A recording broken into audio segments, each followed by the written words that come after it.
says, are we doing video or just audio? He's like, he'll probably be naked, just do audio.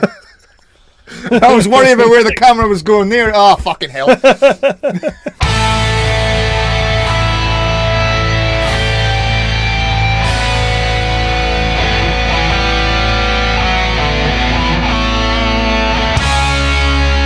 Speak, the definitive 365 cut.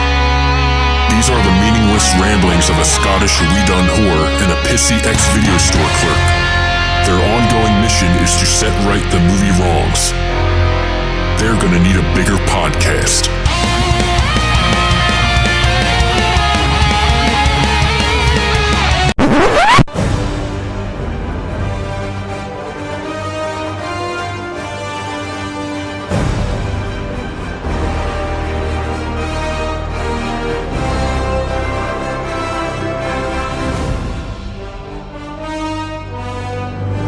Hello and welcome to the 365 Likes podcast, Road to Infinity War. This is Avengers Age of Ultron. And we are joined by the awesome returning guest, Toby Osmond. Toby, my friend, how are you doing? Hello. Hurricane Toby is back. Definitely Hurricane Toby. The Lord of Soho is back. I mean, please, it's just Mr. Soho. Mr. Soho. Please. All right, Mr. Soho nowadays. All right. How are we getting on, Toby? How's life been for you since the life-changing moment you came on 365 Flicks podcast? Just depressing, really, you know, because you have such a great thing and then it ends and then you just wait for the next one. Like, you know, it's like being addicted to something. But I'm pleased we're back now. This will be a nice 2 hours of Have you really been waiting? I had not noticed. You hid that very well. He was pretty quiet about it. He was very quiet about it.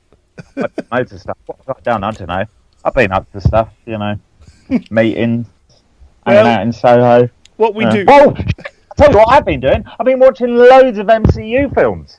Nice little segue there. Mm-hmm. See, I told you he was a professional. You did not. So, Toby from now, in case you didn't realise, from his endless barrage of Facebook messages and Twitter tweets, is pretty much going to be the third host of the show. Apparently so, yeah. Not always wearing clothes. Grander podcast, they said. Yeah. Plus expenses. Expenses. Expenses? I wish. Yeah, fucker. I wouldn't mind somebody giving us expenses. But yeah, we are here to talk Avengers Age of Ultron. This is, it's not quite the end of Phase 2 because apparently Ant-Man is the last movie in Phase 2. Which untidy, if anything. It is, because I know how your OCD plays up and that doesn't play well for you, does it? No, I don't like it either. So we'll just call this the end of Phase 2. Yeah. We'll just say whatever Marvel's doing, forget that. This is the end of Phase 2, Avengers Age of Ultron. It's our end of Phase 2. Yeah. And that's why we brought... Go on. No, that's why we brought you on, Toby, because you need to be here for the big episodes. Yeah. Well, thank you very much. At last. The recognition I've been waiting for. But before we get into any of the numbers and any of the synopsis to the movie or anything like that, Toby, what we like to do is, obviously, it wasn't that long ago you were on the show, so people probably still remember, but we like to get our guest host to pimp themselves out a little bit and let people know what you're up to, where they can find you, and all that kind of good jazz. Well, it's an interesting phrase you use there, pimp myself out, because, I mean, if you're interested in that, then the latest short film I did was, I did a post about it on Facebook. It was fantastic.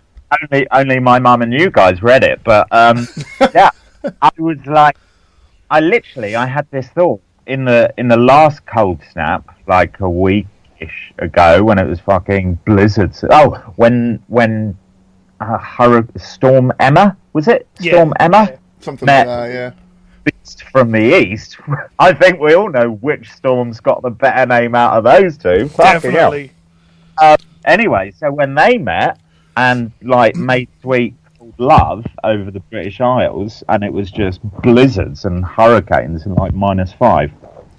I was literally like on day 2. I was like, filmmakers should take advantage of this. Why? Like it's crazy snow. They should get out there and make some films. And then literally it was like that night or the next day, a mate was like, Toby, got an idea for a short film. It's a comedy, and I think you'd be perfect for it. And I'd seen it. I've done work with this guy before. He's a lovely guy, Jake Balfour Lynn. He's with This Guy Films with David Wayman, lovely guy. And he was like, I suspect. We saw each other at David Wayman's 30th, like I don't know, a month or two. Oh, it was at the end of dry January because it was the first night that I'd drunk of the new year, and it was Dave's 30th, so I had to. But basically, this director and me look like twins. He's got the same length hair. He wears it. He's sort of olive skinned. He's better looking than me, unfortunately. But luckily, he doesn't act as much as me, so whatever.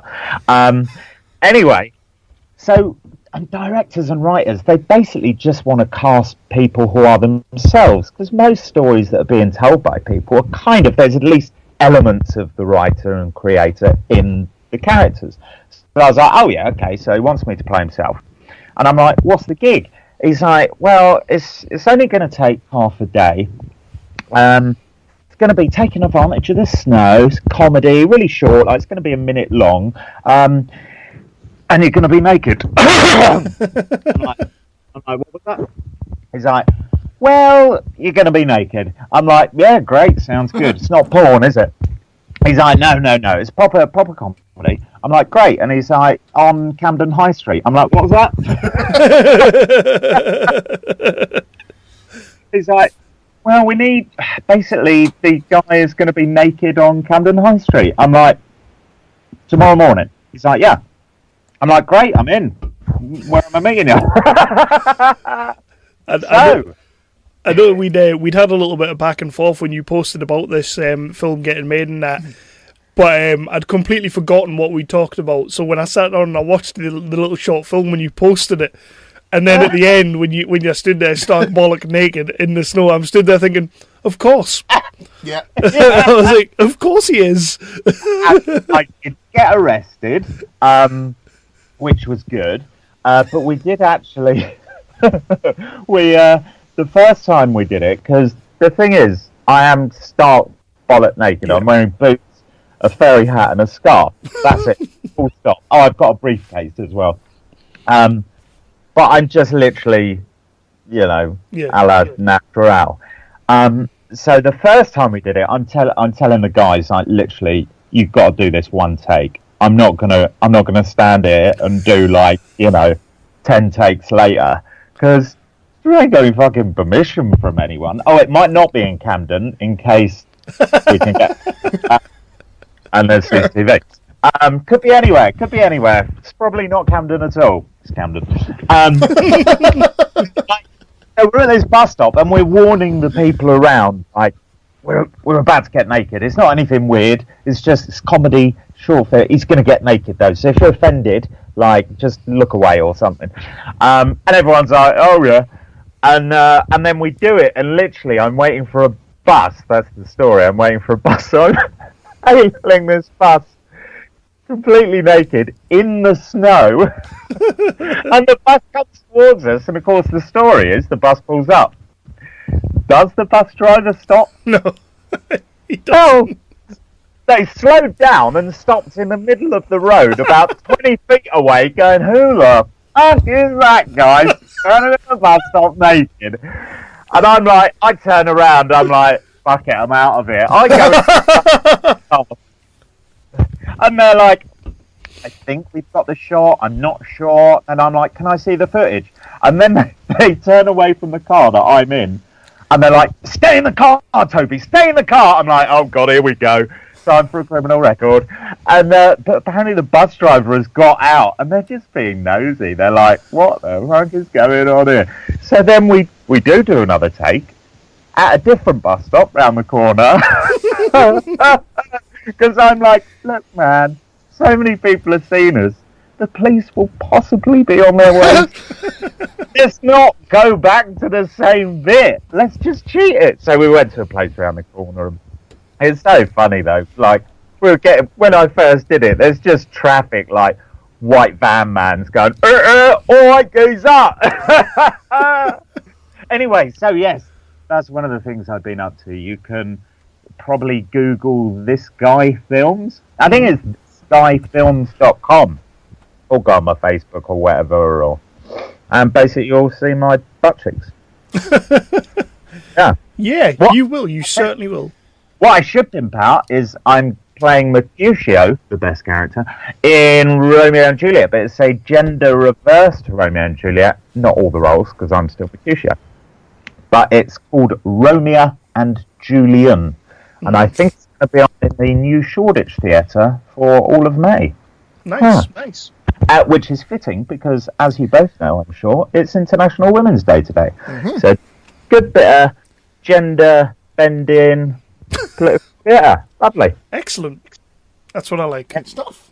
What have you two been up to? Oh, you were talking to old Trish and Sasha, weren't you? That's right. We did, yes. That episode will hopefully be coming out. Well, Christ, when this will go out next week. This so is Thursday, yeah. That episode will already be out. Cool. Good. Timey-wimey. But yeah, we had a great time with them. They were absolutely fantastic, and They're lovely people. And Trish kind of dropped a little bit of a bombshell towards the end of the interview, which they had some very, very nice things to say about you, my friend, as well. That was a fantastic little interview, and thank you again for helping set that up. That was fantastic. They're lovely people. They're lovely. They were. They really were. You know how you market yourself as like a wedding whore, Whedon whore. Yeah. I think considering, you know, I mean, I just think I don't know about whore, man. I mean, and now it's International Women's Day. I just think maybe you should change it to like Whedon Rent Boy. Would that be more? The Scottish Whedon Rent Boy. I do most of that thing, so I could easily change that. And I quite like that. Do you like that? Yeah. Right. Okay. Scottish Whedon Rent Boy. Yeah. Okay. Or Cabana Boy. Are you regretting having me on yet? No. That's something we will never regret. So also as well, before we move on, I know we've done a little bit of pimpage there, but Freddie and Fuzmo. That's literally the top of my memo of things to do. But it's such a big. I was saying Coz's WhatsApp was long. This memo is like 10 pages of shout-outs and stuff I've got to bang on about. Yeah, Freddie and Fuzmo, man, who's got my main man, the first AD from Heaven, Mikkel, who I was basically doing a job advert for on my last interview with you all. So he sort of co-directed, produced, I think, and probably first AD. I'm not 100% sure. On Freddie and Fuzmo, and we were up for an award at the Debbies, which is this TV award thing. We didn't win. I did say to everyone, why don't we just say we've won? And some idiot posted on Facebook that we hadn't. Anyway, so we had to drink even more. But Freddie and Fuzmo fixed the world, man. I don't know, I pray that is going to be a substantial part of my career because it would be hilarious. In fact, the listeners can't see it, but you see the little purple bugger on the wall? Yeah. That is one of the posters from the set when Grumble, the evil maniac thing, I'm going to bring you over to it, takes over, and he starts this sort of Korean dictatorship. Korean dictatorship. Just drop that in there. Yeah. See, at the moment, Freddie and Fuzmo's got all the present memes and stuff. Don't think we fitted Trump in this one. Maybe we did, I can't remember. I don't pay attention, I just read the script. But yeah, I saw the that you were up for an award, and that's absolutely fantastic. So I know you didn't win, but congratulations on at least being nominated. Because my God, very much. Thank you very much. Nice bit of recognition for you. I tell you what, they're all really lovely as well. All the writers and creators and everyone involved in it. It was a lovely set to work on. Sometimes you get a set where there's like just a gathering of lovely, nice people in the industry. That was one of them. So, hi, guys. So, Avengers, Age of Ultron. Let's get into this. Let's go. So, first of all, movie came out back on May the 1st, 2015. Grossed 459 million domestically, which is American because this website's crap and doesn't give UK. And the worldwide takings, box office global, was 1,405 million. So nearly $1.5 billion, which is a return to form because in Phase 2 it kind of dropped off, didn't it? Iron Man done $1 billion, and then everything else barely broke 800 million, and then this one, $1.5 billion. There you go. It's the weekend. Who can live off 800 mil? Who can live off that? Who can live off that? I mean, Marvel can live off that. I mean, Jesus. If the box office is right now, what they're estimating for Avengers Infinity War, they're going to break like $2.5 billion this year. Get out, really? Yeah, because Black Panther's it's beat $1 billion now. Right. It's just crossed the $1 billion mark, and Avengers Infinity War, that's going to break $1 billion easy. Well, you would think so. Easy. Even though it's not Joss Whedon. Nah. And then they've got Ant-Man and the Wasp as well coming later in the year, so you never know. You never know. It could be a $3 billion year for Marvel. Is that Ant-Man 2? Yeah. Yeah. Wow. So they've had it hard, haven't they? So they have had it hard they this deserve year. to have a $3 billion year. Jesus. And there's poor old Stanley falling ill with whatever he's got. Aye. I mean, he's fine now. There's been some pictures. He's fine now. There was a photo of him the other night. He wasn't looking too great. No, he's a little bit ill, but let's hope he lasts till he makes an appearance on this podcast. Yeah. Not going to happen. But yeah. So, what we like to do before we get into the story and everything, the movie proper, can everybody here on the table remember sort of the first time this movie came out, the first time viewing this movie, their thoughts and feelings as they were going into it, and we'll kick that off with Toby. Yeah, well, that's easy because the first time I watched it was 2 days ago. Nice. Now, listen, I thank a lot. Well, I thanked a lot of people last time, but I feel like I should thank you two because, I mean, other than the publicity and the feeling of valuation that you give me, you've kind of introduced me to the MCU films. Like I'd seen a bunch of them before, but I'd seen them as sort of a scattering of, like, you know, I'd seen the Hulk, seen Hulk 2, I'd seen Iron Man, I'd seen Thor, I'd seen bits and bobs, and I'd been like, yeah, okay, cool. And I loved Iron Man, that final line of, I am Iron Man. It's like, yeah, you fucking are. And like, I love Thor. We spoke about it last time. I love Thor going down the street, just rocking out. We're a bunch of superheroes. But I hadn't really appreciated it as a collective, like, universe, essentially. I mean, I knew it was, but I didn't really see it as a sort of a joint up, cool thing. So I'd like to thank you both, Chris and Kevin, because I'm a convert, man. I am. I fucking love this shit now. I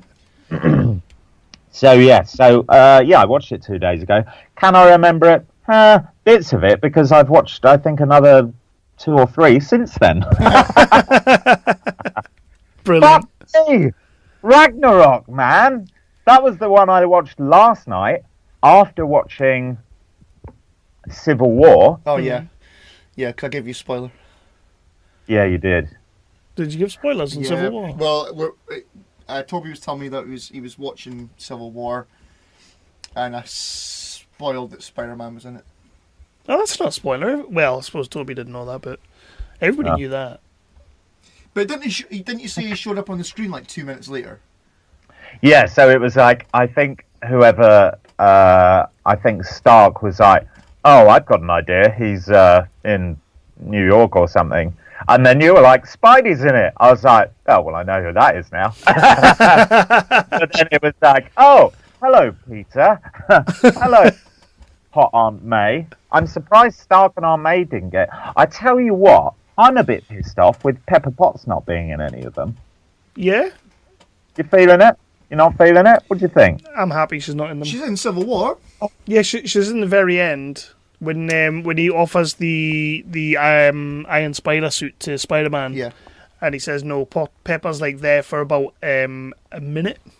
In Civil War? Yeah. Yeah, right at the very end, like literally, like. Can't remember it. Well, that's not a bad thing because I'm not huge on Pepper. Yeah, bless her. CrossFit Pepper in Iron Man 3, as we called her, or as I called her. So, Chris, your feelings on going to see Avengers: Age of Ultron? Because you did the cinema for this one. I didn't did. you? Yes. Yeah. Did we do this one together? Maybe. Maybe I don't know. It's hard to remember. I don't know. I've seen a lot of films. We have. Yeah. We have. It's kind of the whole point of the podcast. Yeah. Well. Yeah. I couldn't wait to see this. I think it was the first one since Iron Man 3 that I'd seen in the cinema. Yeah. Yeah, I couldn't wait to see it. I'd loved the Winter Soldier. Well, I hadn't seen Guardians of the Galaxy yet.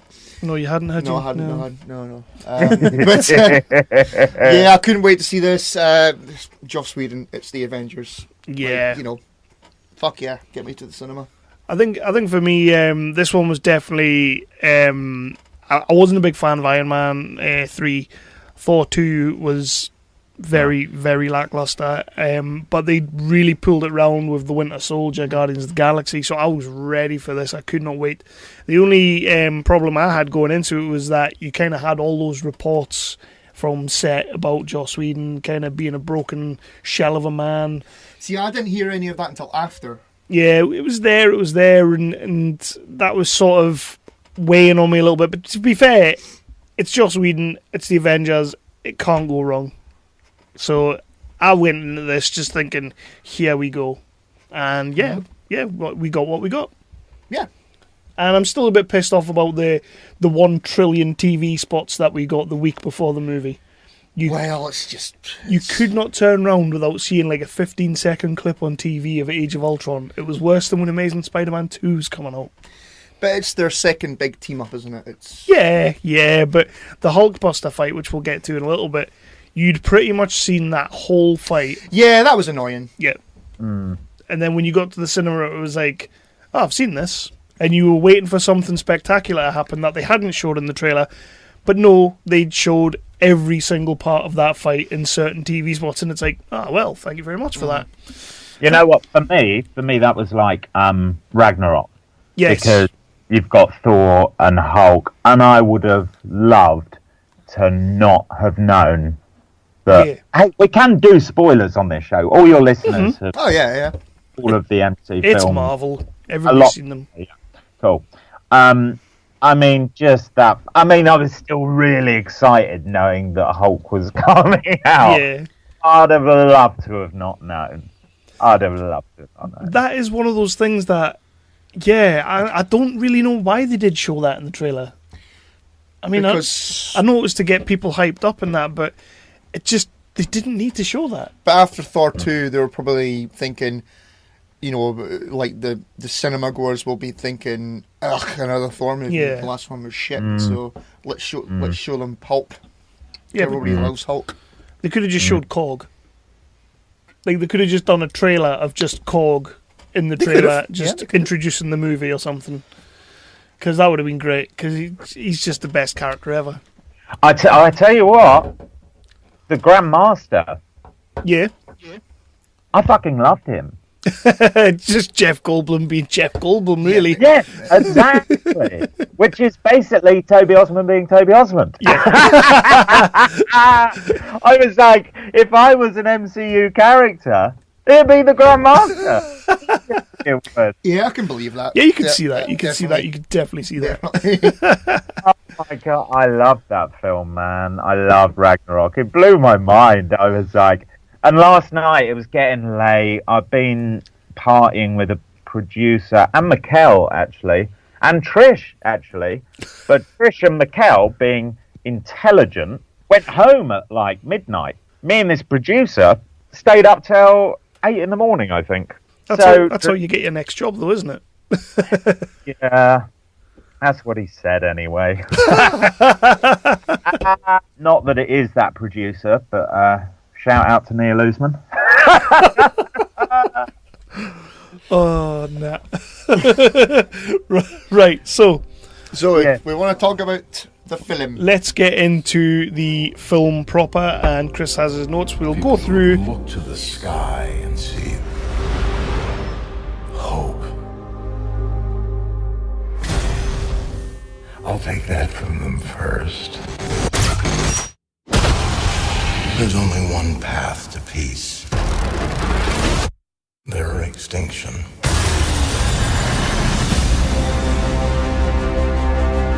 Tried to create a suit of armor around the world.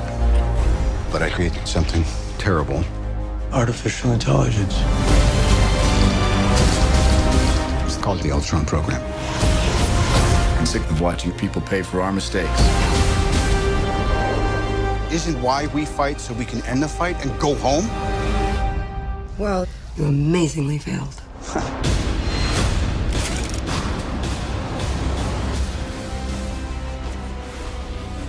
so the opening of our movie.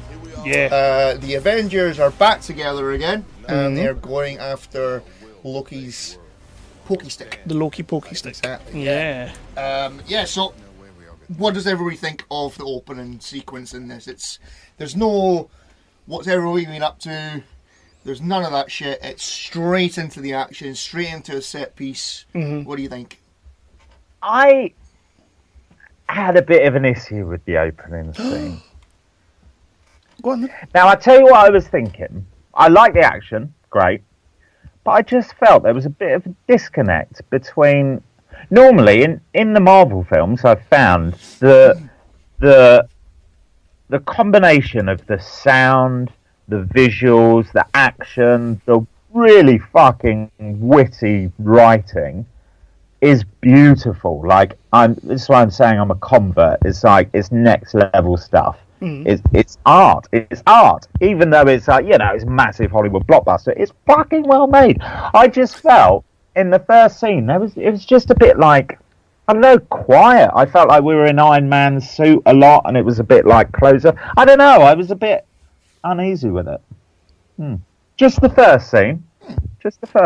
All right. That's perfectly fine. I mean, you are kind of getting a bit of a cold open coming straight into a battle, and the whole thing about Avengers Assemble was you were waiting pretty much the whole entire movie to get the glory shot. Yeah. When they all stand up together in the middle of the road, whereas you kind of get that straight away. Well, here. yeah, it's pretty much in the first 2 minutes when they're all jumping through the air and it kind of which is slow motion. Iconic. It's a good little. It's iconic as balls now. It is proper iconic, but it's.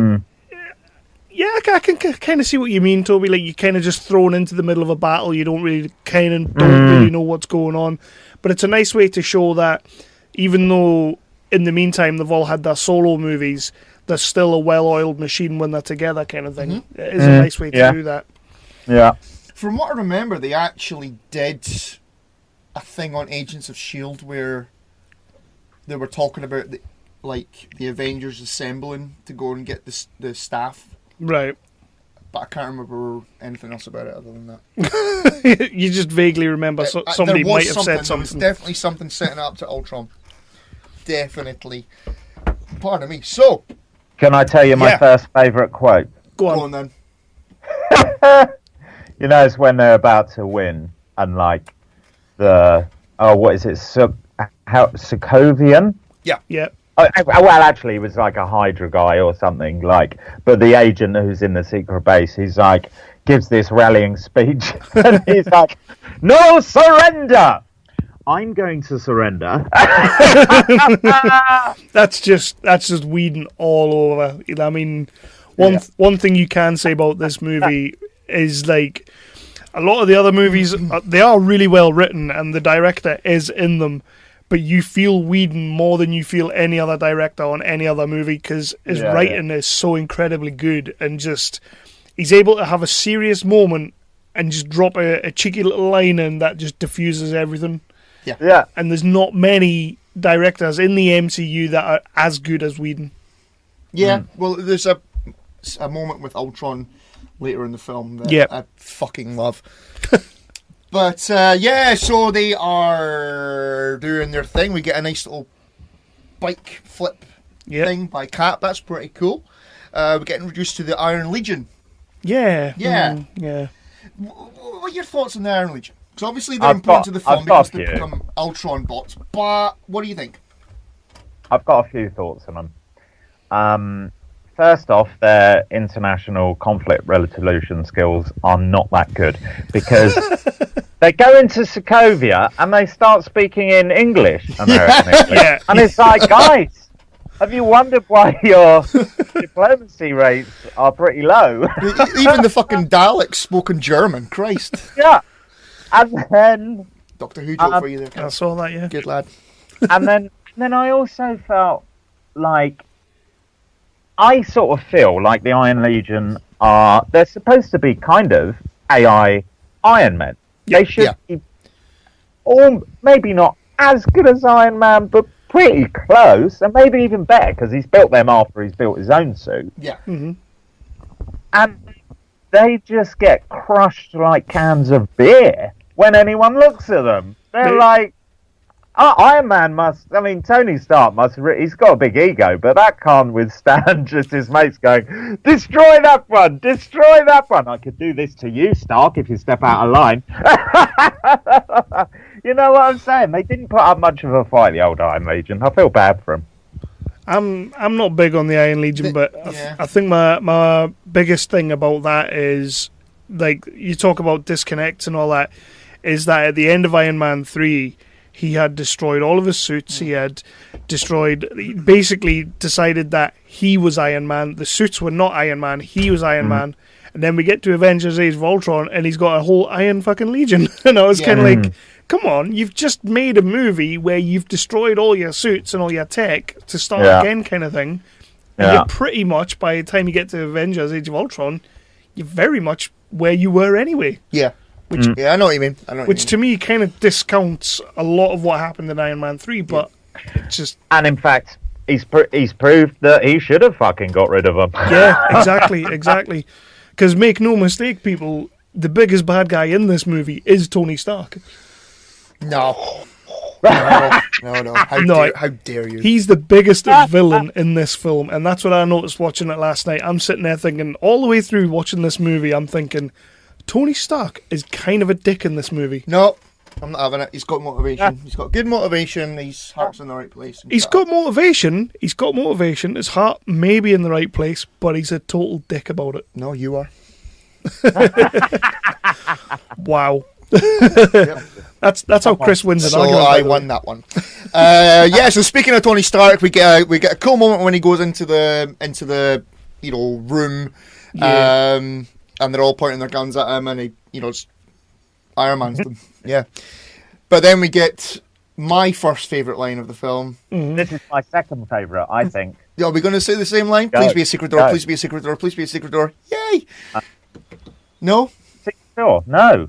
No? Oh, no, I remember that one, though. That was good. My one was a Stark line. It was, he's just kicked all their asses, and he's like, good talk. Then someone in the background goes, no, it wasn't. Yeah. Which, again, fucking Whedon, man. Yeah. Anyway. Yeah, I just love the please be a secret door bit. That is just... You do that like is good. Good. I think I was even watching, I was like, oh, should I note that one down? Because that's good. And then there's the cut. It hasn't got the double barrel. It hasn't got the up. Have a laugh at it. So then we get to see the Hulk's lullaby. Yeah. Do you not like that either, Kev? It's a bit wank. The punching in his face? No. When Black Widow goes, what is it? The sun's getting real low. Yeah, that's just... Why? What's your fucking problem? Where did that come from? Where did it come from? Where did it start? Exactly. The whole relationship in this movie between Scarlett Johansson and the Hulk, I just don't know where that started, where it came from, why it's even there. I didn't believe in it. I didn't believe in that relationship. I thought it came out of nowhere, but Well, Thor uses it in Ragnarok, so it's not just Black Widow. Yeah, he does. Yeah, he tries. He uses it Well, funnily. No, it doesn't, doesn't it work? I can't remember if it works or not. It starts to work, and Hulk smashes him. So that's a no then, yeah. But the transformation from Hulk back into Banner looks pretty cool. Yeah, that looks great. Yeah. That does look great. Then we are introduced to Scarlet Witch, who puts some mojo on Tony Stark. Look, I've got a lot of stuff to say about all these things. Just go for it. On you go. First off, when you said the Thor, the Hulk lullaby, I thought you were going to talk about when Iron Man's pummeling. Yeah, that's great. Oh, In the face. we'll hit that bit later. Yeah, yeah. definitely. But also, the Scarlet Witch, man, she, like, for me, as someone who hasn't read all of the comic books, just as someone who loves film, who comes into it, it felt like her superpower was anything that the plot requires. Yeah. That's an ongoing trend. Yeah. I think actually they said that the powers in the movie are nothing to do with the powers in. Yeah. Because in the comics, I think isn't she Magneto's daughter or something like that? Yeah, she's like, yes, she is. It's something like yeah, that. it's definitely Magneto, but I can't think who the other one is. Aye. But Also, so it's just what do you think about her accent? I'm sorry. The accent that disappears completely in Civil War. Yeah, it's fine. So let's ask a question here. Who does the better Russian accent or whatever the fuck it's supposed to be? Quicksilver or Scarlet Witch? Quicksilver. You think? Quicksilver. I actually I buy his Russian accent. I think they're both horrendous, to be honest. But They are both pretty bad. yeah. Yeah, I thought they were French, but yeah. It was like a Jason Brigger impression, basically. It was. It's a cool little moment where she kind of she walks backwards quickly. She like reverses in through into the door, and the door slams shut. It's a pretty creepy little moment. Yeah. Hitting all the creeps. All the creeps. Right. Yeah. So we then go into Tony's mind fuck, where we basically learn about his motivation for the rest of the movie. No, for the rest of the franchise. For the rest of the movie. So Tony sees everybody's fucked, everybody's dead or dying, and the Chitauri are back and they're about to invade and destroy the Earth. Yeah. It's a pretty sinister looking It looks badass. vision. Yeah, it looks badass. Yeah. Looking forward to it. You know what it is? If they do anything half as good as that when it comes to Infinity Wars, and because we know there's going to have to be a bit of destruction, there's going to have to be like some superheroes getting crippled left, right, and centre. If they do anything that looks half as grim as that in Infinity Wars, I'm going to be a very, very happy man. Yeah. Yeah. Because I like my darkness. So. I know you do. I know you do. But it can be. MCU can be dark at when it times. wants to be, when it wants to be. So, and then we'll slap a joke in there. Exactly. And it'll be fine. Exactly. Speaking of jokes. Well, yeah, go. On you go. Or were you just saying I'm the joke? No. Well, no, speaking of jokes, and then you spoke, so... Hit it. Go.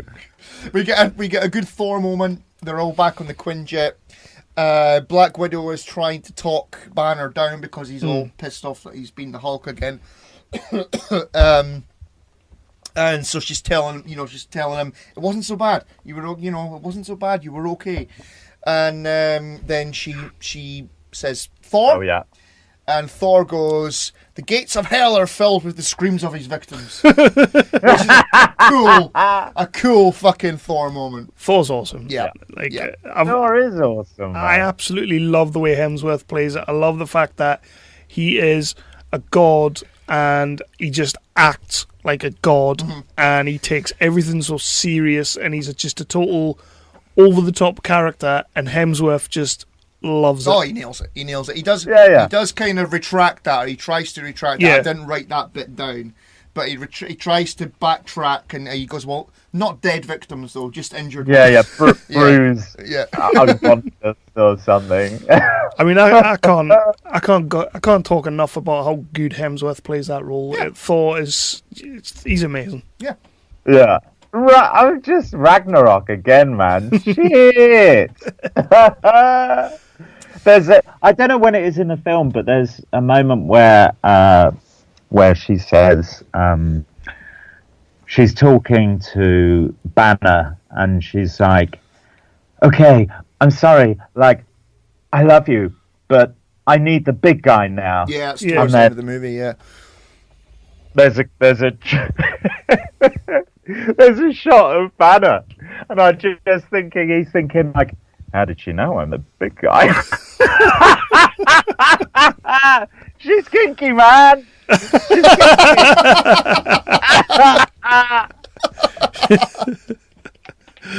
Without being disrespectful. Without being disrespectful. Oh no, never that. Never that. It's okay. So we go back to the Avengers Tower. And then we find out what Tony's plans are. He wants to create Ultron to guard the Earth so that the Avengers don't have to. And that's Tony's plan. I do like this plan. I do like what he's planning. But, yeah. He's got a good Tony Stark-y line. I see a suit of armour around the world. It's a cool little line. Which comes back. It's an interesting one. It is an interesting one because they're getting serious, and there's just like, it's a bit of like a divide amongst the Avengers, like in Civil War. There's an actual question of like morality and what is the best way forward, and they don't all take the same side, which is interesting. It's proper drama. Yeah, definitely. Yes. When did they have the because there was a great there was the technician woman I think they're in Stark Tower and they're talking about having a party, and I've got the quote written. Yes. What you mean? Yeah, will Thor be there? Yeah. Yeah. Like you, I don't have a lot of time for parties, and then it's, will Thor be there? Anyway, there's another little quote from the Toby lexicon. Is that going to be part of yours now? You're just going to, whenever somebody invites you to a party, will Thor be there? Yeah. I want the big guy. Okay, so Stark and Banner are trying to create the AI for Ultron, and then they go off to the party scene, which we'll get to now in a minute. But then before that, we hear for the first time James Spader's Ultron. Yeah, man. Come on, how fucking awesome is James Spader's voice? It is awesome. He's cool. He's just got one of those voices that just oozes, all over people's faces. Absolutely perfect casting. Definitely. And apparently, Joss, like, when it came to having Ultron, he only wanted Ultron as the villain in this movie, and he pretty much said straight away James Spader. Like, he had no other choice. It was James Spader or nothing kind of thing. And what's Yep. I interrupted. No, crack on. What's the supercomputer, Stark's supercomputer? The old one. Yeah. So when it's like you're listening to Ultron compared to Jarvis, it's like, I know who my money's on. Definitely. I do love that as well, though. Like, it's just like that whole scene is just sort of two basically balls of light talking to each other. It's like the Matrix, basically. It's like the Matrix, but it's Paul Bettany and James Spader, and you're just totally like you're gripped. You're just sitting there like on the edge of your seat, gripped. It's great. Yeah, really well written as well. Fantastically well written. And then we get the party scene, which is one of my favourite scenes in the entire MCU. Yeah, it's just great. It's a phenomenal scene. Yeah. So we have Rhodey telling a War Machine story to Thor and Tony, and they just kind of go Is that it? Is that the end of the story? Which is awesome. And then Tony and Thor are kind of one-upping each other on girlfriend stories, which Thor ends by muttering, "But Jane's better," which is also awesome. Then we go back to Rhodey again, who's telling the same War Machine story to non-Avengers who think the story's fucking great. And he's pleased with himself. We get the Stan Lee cameo of the film. Yep. Where he's drinking Thor's shot. Asgardian ale. Oh, yeah. Then we get when it cuts to him with a slurred Excelsior. Yep. Was that like Sean Connery then? No, that was I feel terrible. Like that was not like Sean Connery at all. Fuck yourself. We are all agreed that Stanley can't act for shit, aren't we? He doesn't need to. Stanley. No, not at all. No. But no, you're right. He can't. No. You really can't, though. I was going to say, poor man. He's not. He's a fucking rich man. Well, yeah. I love the thought in that scene that Cap basically thinks that there's no way that the Asgardian ale's going to get him drunk. Yeah. Like, Cap seems to think that's not happening. Like, I'll drink that and I'll be fine. Does Cap drink it? Do we think Cap can take that? No. No? I would like to see Cap pissed. Yeah, that would be great. That would be great. He's so perfect, isn't he? It's just you want to see him just fuck up, basically. Well, Civil But War. I tell you what, that's what's good about. Is it in? I think it might be in Civil War, where Tony's just like, I just want to punch you in your perfect face. Yeah. I'm like, I'm with you, Tony. I'm with you, man. Yeah, I was team Tony in that Was you? film. Yeah, most of the film I was thinking, "Oh, shut the fuck up, Cap." I was Team Bucky. Yeah. Oh, right. Yeah. So we've already kind of covered this, but we have the moment or the little dialogue between Black Widow and Banner at the bar. Yeah. So we've already kind of talked about that. We'll just brush over that. Then we get the bit where everybody's trying to lift the hammer, which is fucking fantastic. That is a great scene. That is a great scene. There's a cringy moment where Banner tries to lift it and he starts screaming and gets carried away. Yep. That's pretty cool. It's pretty funny. Bit of look of panic on Thor's face when Cap just slightly moves the hammer. Yeah. And then we get our first shot of Ultron. Yeah, man. This is creepy as fuck. Quick before we jump onto that, though. What do you go? Can we agree that Scarlett Johansson gets the best line in that scene? That's not something I want. Yeah. I need proven or something like Yeah. that. Yeah. Like, Yeah, it's good. It's good. What was it? You know, when they look at Scarlett Johansson as if to say it's your turn, and she's like, Oh. I don't need to prove that or something like that. It's just, That's not something I need tested. yeah, I really like that line, and I really like that about her character. Just sort of like amongst all these guys, you know, you've got Thor, you've got Hulk, and all that, and she's just like, I'm clearly the smartest and best amongst us, so don't worry about it. Yeah. So Ultron. Yeah, Broken down, leaking, beat up Ultron, made from the remains of the Iron Legion. But holy shit, this moment is so good. It's creepy as fuck. it's a wonderful reveal. Yeah. Yes, I mean, again, James Spader, man. I've got that note 2 or 3 times in there. Like. So the Iron Robots attack. On you go. What you said? He brings such an atmosphere. Yeah. He definitely does. But, you know when the robot is like limping out of the door, and he's just dialoguing like fuck to the Avengers, and so the Avengers find out that it's Tony that's created him.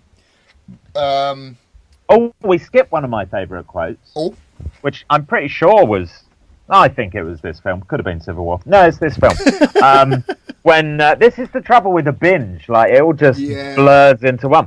So when they're talking about making Ultron, Stark and Banner, and Stark's like, "We're mad scientists, man.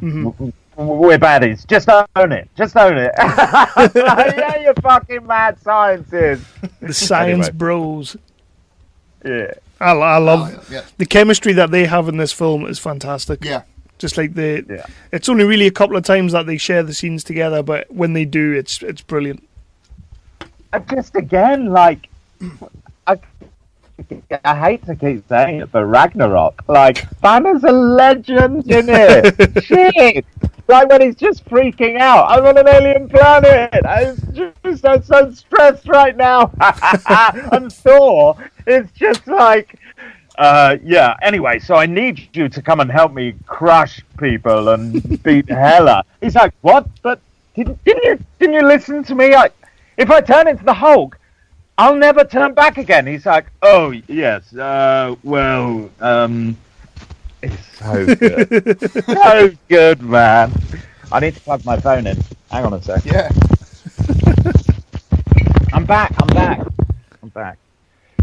Right. You were saying? Okay, yeah. So, the Iron Legion robots attack and steal the Loki Pokey stick. And Ultron escapes and we all like travelling through the internet and that. Yeah. And ends up back in Sokovia. Yeah. Yes. With No Strings on Me playing. Yeah. Actual Pinocchio. It must be owned by Disney now. Definitely. Yeah. But yeah, that was that was very prominent in all the trailers as well, wasn't Yeah. it? But it was way creepier in the trailers. It was. Yeah. So the Jarvis is dead and the Avengers attack Tony for creating Ultron. But there's a cool little moment. Tony goes, anyone remember when I carried a nuke through the wormhole?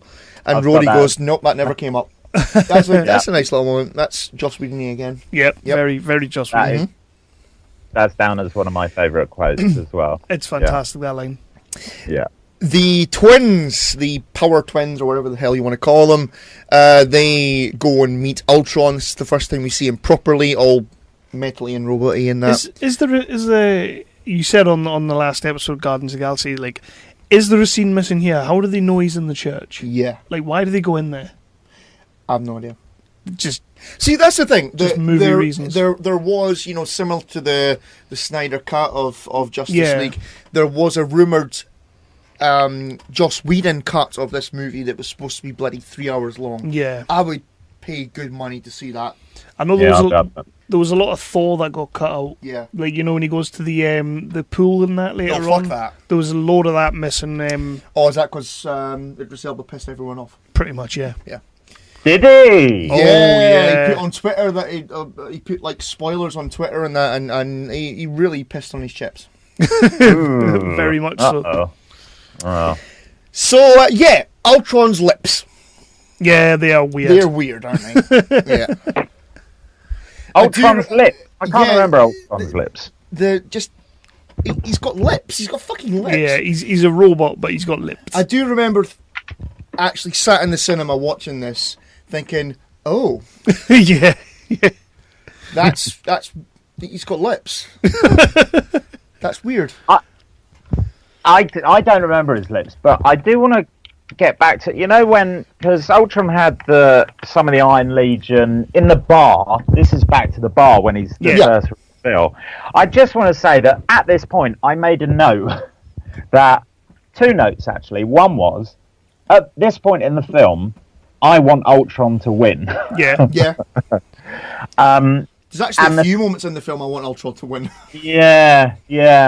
And then the second note was, if I wanted to take down the Avengers, all I would do, and this is one of the witch's powers, basically, is I would spike the bar in Stark Tower with loads of acid. They'd all freak the fuck out, and you know what? I'll get Hulk first. That's it. Job done. You play the villain all the time, Toby. Jesus. Well, you've got to think about these things. How would I do it? How am I going to learn from this? It's like the guy in Civil War. He's like, I've been watching this. You guys are really tough, but I'll turn you against each other. That seems to be a good one. See, this is one of the things that I'm slightly worried that that's going to be a thing in Infinity Wars. That it's going to be like another villain that wants to turn them all against each other. Because that seems to be the go-to move in the MCU. Turn the Avengers against each other. Avengers assemble, Loki tries to turn them all against each other.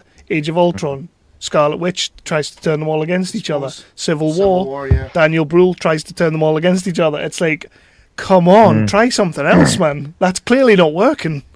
But, I mean, you know, it is and it isn't. Like, you know, they do love a bit of a row with each other, and they got some egos, haven't they? So They do, but they always come round. yeah.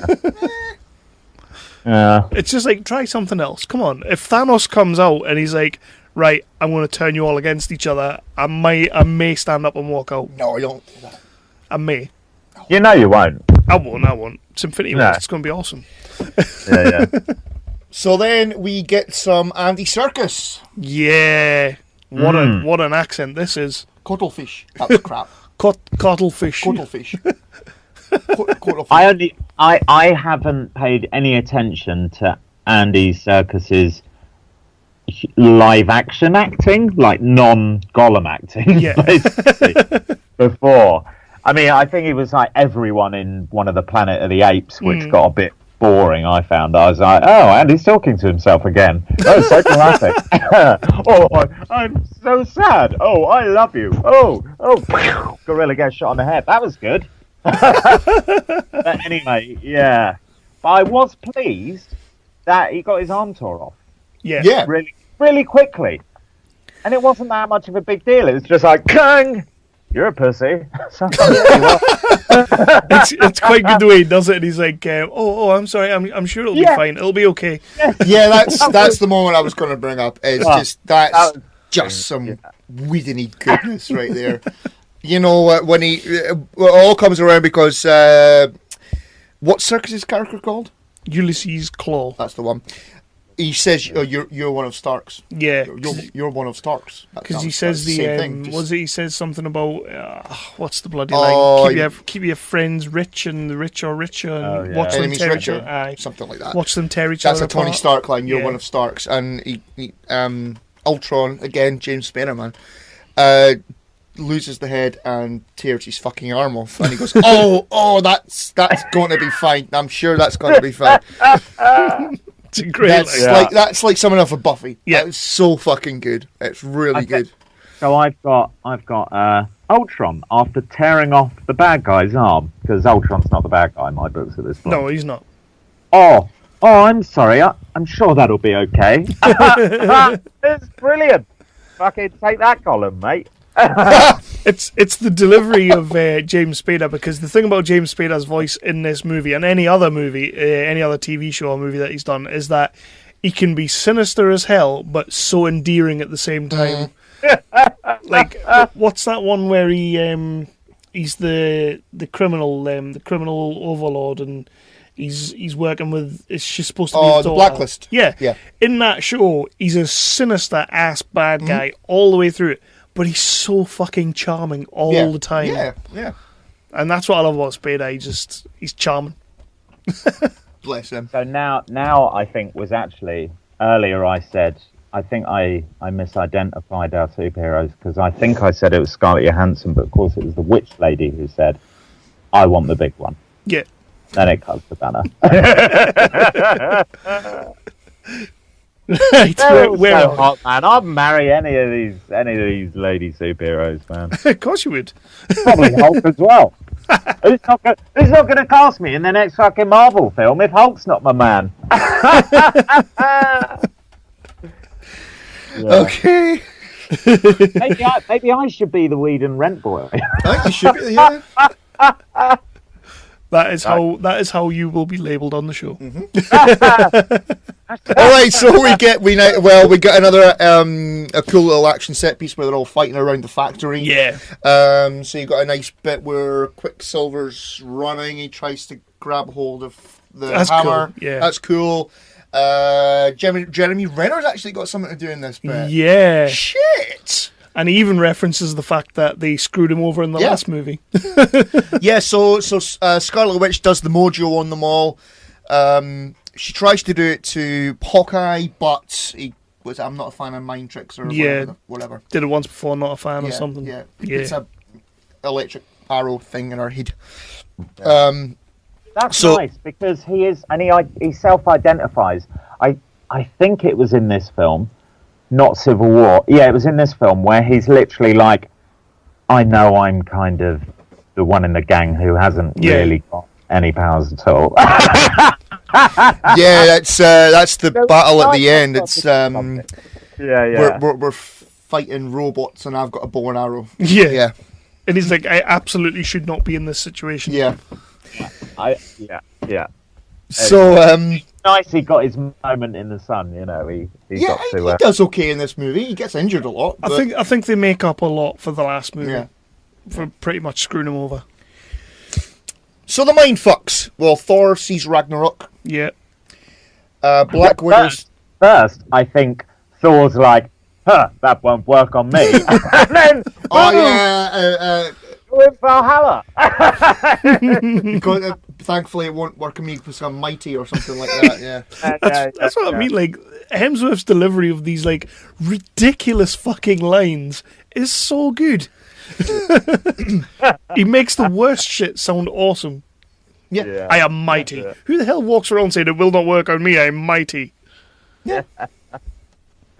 Black Widow sees the Red Room in Russia. I want to see that movie. It's not happening, I'm telling you. I know. Cap, he's at like a post-war dance after the Second World War's ended. We get some Haley Atwell in there, don't we? Yeah, we get a little bit of Haley Atwell. And then they all kind of disappear because he realises he's the only survivor of it, which is it's a pretty... It's a dark little moment there. It's very dark. So Iron Man's off fighting Ultron. Ultron, is destroyed by Stark, but not before he can tell him that their plan was to release the Hulk. Yeah. So the Hulk goes a smashing. He goes bananas. Yeah, and then we get the Hulk versus Hulkbuster, which pretty much is the scene you've been waiting for. Yeah. This whole movie, because, like I say, they showed it in the trailer. They showed lots of different bits and pieces of it. This is what you were waiting for. This is what I paid the money for. It's good. It's bloody good. I love Hulk, man. The trouble is, every time you say Hulk, I keep thinking of funny scenes in Ragnarok. He does kind of have the best moments in Ragnarok. Yeah. But Hulk gets a lot of good scenes, though. If you think back to Avengers Assemble, he gets puny God. He punches Thor he punches Thor like across the room when they land in the library or whatever. Hulk's got some good moments. He does. He always does. So we get it's just badass. It's relentless. Just action. You've got were you about to say the go to sleep? Go to sleep. Yeah. Loved it. Again, Whedon-y as fuck. There's a moment again where they've got people on an elevator. Yeah. And Iron Man kind of grabs hold of it and stops. He tells him to get off, and then he hits Hulk with the elevator. Yep. Hulk spits out a tooth and looks at him, and Tony Stark goes, "I'm sorry." That's a nice little moment. Then we get a bunch of 75 911s. Yeah, 75 911s all over the place. And then Tony knocks out Hulk. They're all on the Quinjets. Everybody's shaken up. Everybody's fucked. And this is where we go to Hawkeye's house. Which there's a great line, which is from his wife. Right, yeah. There's a couple of interesting bits here, but this is my least favourite part of the movie. Yeah. Yeah. But I'm just the one line from his wife, which is, I totally support your Avengers. Yeah. Oh God. Because you would, it's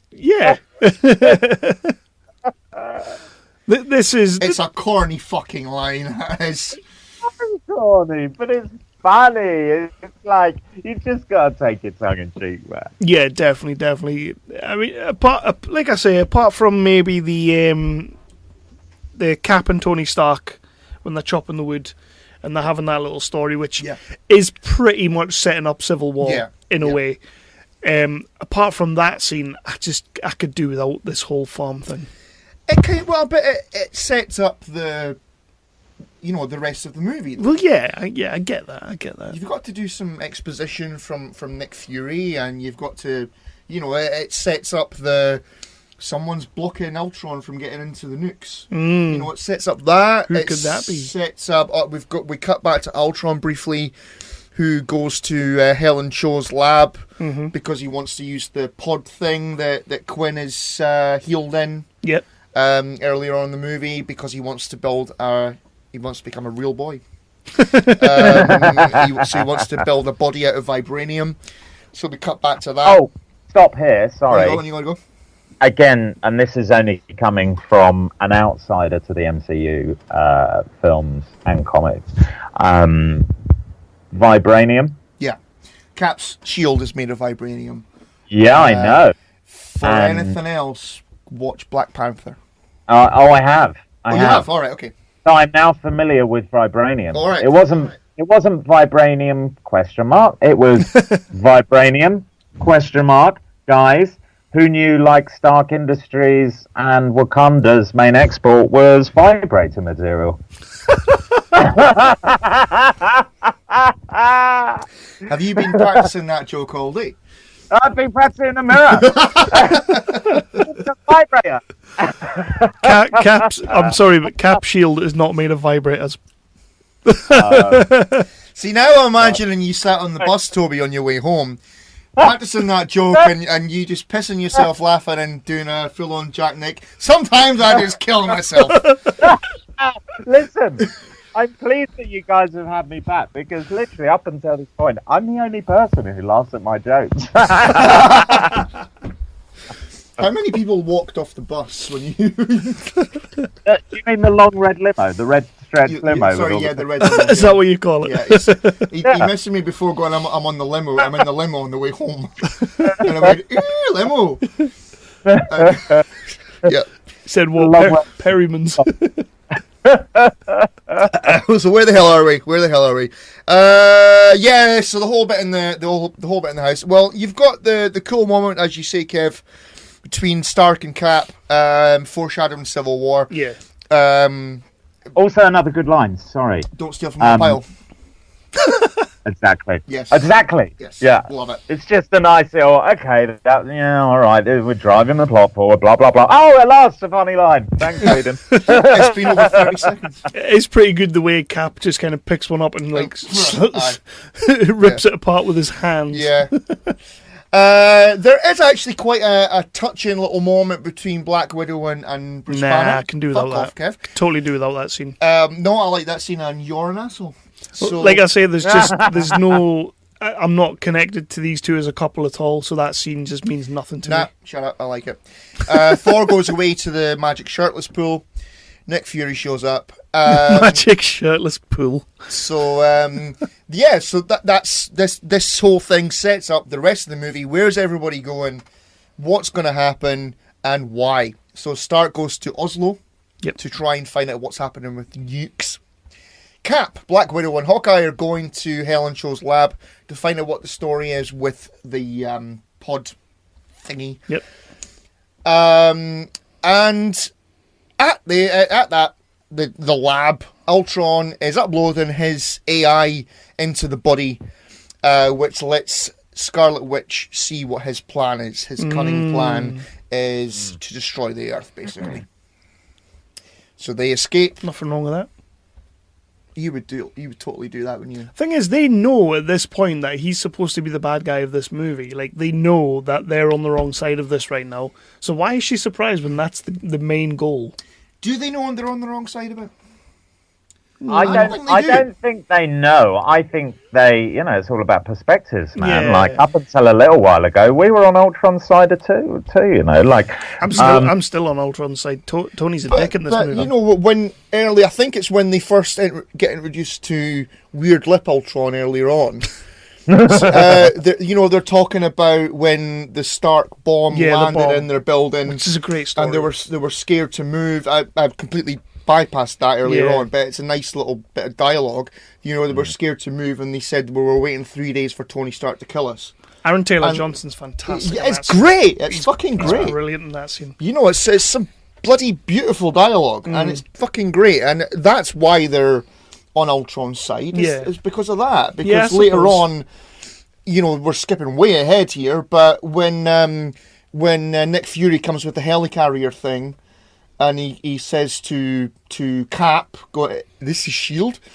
What the fuck was that? That was terrible Russian. That was. It's like, this is Shield. This is Shieldski. Shieldski. Captain America-ski. So yeah, he goes, "This is Shieldski," and Cap goes, "No ski." This ski, Budski, is what Shieldski is supposed to be ski. Anyway, so that was perfect, wasn't it? For descending the conversation into casual racism. I tell you what, that conversation is really interesting because it's like they don't, which annoys me a bit. They don't show the civilian deaths when they're having these massive battles. What they do, and they've gone back to it quite a lot now. Like every villain and his dog is from Sokovia now, but they talk about it and they reference it, which is like, oh god, at last, like, oh, you just torn down a tower block. No one died, really? Are you sure? All those henchmen are getting like torn in half, but wasn't that though? Wasn't that like a kind of reaction by Marvel to Man of Steel? A little bit, yeah. Where, you know, the casualty or death count in Man of Steel would have been in the millions. Mm-hmm. And they were kind of going, man, no one's died. Avengers have saved them all. Mm-hmm. But not all. Kill some people. Not all of them, apparently, because, you know, then that woman in Civil War says, my son died in Sokovia. Yeah, because that planet fell on top of him. Yeah. So the city fell on him. Bit of a fuck up by the Avengers there, if anything. That one guy. Yeah, shoddy. Who was military trained as well. Fucking call yourself heroes. Right, so where are we up to now? Ultron escapes with the body pod thing. He's in the back of a truck. The Avengers are Cap, Black Widow, Hawkeye are chasing Ultron. We get some Cap versus Ultron, which is pretty cool. It's a great battle. Yeah. On top of the truck, sort of, you know, and then we get some Black Widow Trinitying behind them. Again, it's pretty cool. It is pretty cool, but it is an absolute rip-off of the Matrix Reloaded. I was waiting for a truck to come the other way and smash it in them. Yeah. The way he's fighting on top, she's on the bike, it's like, where's Morpheus? He even lands on a windscreen at one point, doesn't he? Yeah. About 3 times. Yeah. But it's a cool little set piece, it's fine, there's nothing wrong with it. I love when he throws the shield and it gets stuck in Ultron and he just pulls out and throws it away. Yeah. That's great. Yeah. So Ultron and Cap crash into a train. Then Scarlet Witch and Quicksilver. Again, how did they find them? Because movies. Because of the movies, yeah. Because of the reason. As we've already discussed, Scarlet Witch's powers is to advance the plot. Yeah. Yeah. Because she can... Also, I was thinking, at the end of the film, she drives on the plot to end the film. I was thinking, why didn't you just fuck up Ultron when you decided he was a dick? instead of running away. Yeah. My main issue with this film, I enjoyed it, but my main issue, which I've suspended with a lot of the other MCU films, is there were a lot of really big plot holes. Really big. And I'm like, come on. Like, spike them with that. Come on, Josh, you're better than that, son. And don't get me started on Sokovia. Anyway, all right, let's try. I'm still loving the spike them with acid. Yeah. It would fuck them up. Evil genius. Captain America has never had drugs. He would be the lightest weight guy. He'd be like, I'm on Mars. Oh, God. So Ultron breaks the train. So it's now a runaway train and escapes. The train's out of control. By God. Yep. Spider-Man ripoff. It is absolutely a fucking Spider-Man 2 ripoff, and that upsets me, Kev. I thought it might. Yeah. So you've got bloody Quicksilver fucking flashing about the place, saving people, you bastard. And then Scarlet Witch, you can now apply brakes to trains using her powers. She's got like weird levitation brakey skills. So she's not even literally anything. Of course, she's not super strong, but anything else covered. Mm-hmm. I bet she can time travel. Well, Infinity Wars. Oh, well, aye, it's not over yet. But that did piss me off in the cinema, thinking, fuck you, Spider-Man 2 did it. The Ultron bots pick up the trailer of the truck, which I actually think looks like shite. When they pick it up, it looks terrible. It doesn't look great. You can't really make a flying truck look that good. I just think it looks like crap. Hawkeye gets hold of the pod, but Black Widow gets all kidnapped and things. Yeah. Thank God as well. Thank God she got kidnapped. Give her something to do. Well, at that point, she basically becomes the damsel in distress, which is not Black Widow. Well, the thing is, like, cast your mind back to Avengers Assemble, where she's making Loki believe that he's got the upper hand on that, but no, she's she gets taken back to Sokovia, and she's all like cowering in the cave when she sees Ultron. That's not Black Widow. It's not. It's not. She takes it bad. So that's fucked up. But I think that's all to do with the fact that she showed her the red room and everything, and she's like, she's got a lot of red in her ledger, all that kind of bollocks. So it's kind of like she's just sort of regressed, basically. Unfortunately, still on a bad trip. Yeah. Okay. I'm Jason. I'm Jeff. And I'm Blake from the History of Bad Ideas. And we'll get back to your regularly scheduled program here in just a second, geek listeners. But we do a weekly podcast called The History of Bad Ideas. Yeah, where we'll discuss things like television or movies or music or games or any other thing that falls into our geek-related podcast knowledge. You can find us on Geek Life Radio, Fridays, 10 a.m. Eastern, 9 a.m. Central. Or Radio-Blitz, Saturday, 9 a.m. Eastern, 8 a.m. Central. Or you can listen to us whenever the hell you want on iTunes and Stitcher. Check us out. Roger says goodbye. Goodbye. So, the pod is back at Avengers Tower. Stark reveals that the mystery person blocking the nuke codes from Ultron all along was Jarvis. And what does Tony decide to do? He decides to do exactly what he did earlier on. He's like, I know I fucked up, I know I did wrong, and I created this monster. Let's try it again. But there is a good little interaction between Stark and Banner again in this moment. Was the line. That's the mad scientist line. Yeah. He's. I think Banner says, "What you want to put Jarvis into that body," and Stark goes, "No, I want you to put Jarvis in that body." It's a nice, like you say, Kenneth. They've got good chemistry together. And it's Tony being the villain again. He's not being the villain. He's not. I like Quicksilver in this bit. Yeah, he pulls the power cords out. Yeah, he's great. Yeah. I'm really pleased because that's kind of the first good bit I think he gets in the film, because it's all been about his sister and all the others having the good lines. And then they're like, no, we're going to do it. And then he just goes around, tears all the plugs out, and then says, no, you were saying? That's a Russian accent. Yeah. Not what you keep doing. No, you were saying. I don't know. Again, I don't know what that fuck it was. That wasn't Russian. I don't know what it was. It was just me, but slightly deeper. Anyway, so from there we go to Sokovia again. Ultron is upgrading his body, the same as Stark upgrades the iron suits. Yep. That's all. Well, he is Stark's son. Well, yeah. So tear your fucking shit off for that. Yeah, right. So we see like the final version of Ultron in this bit.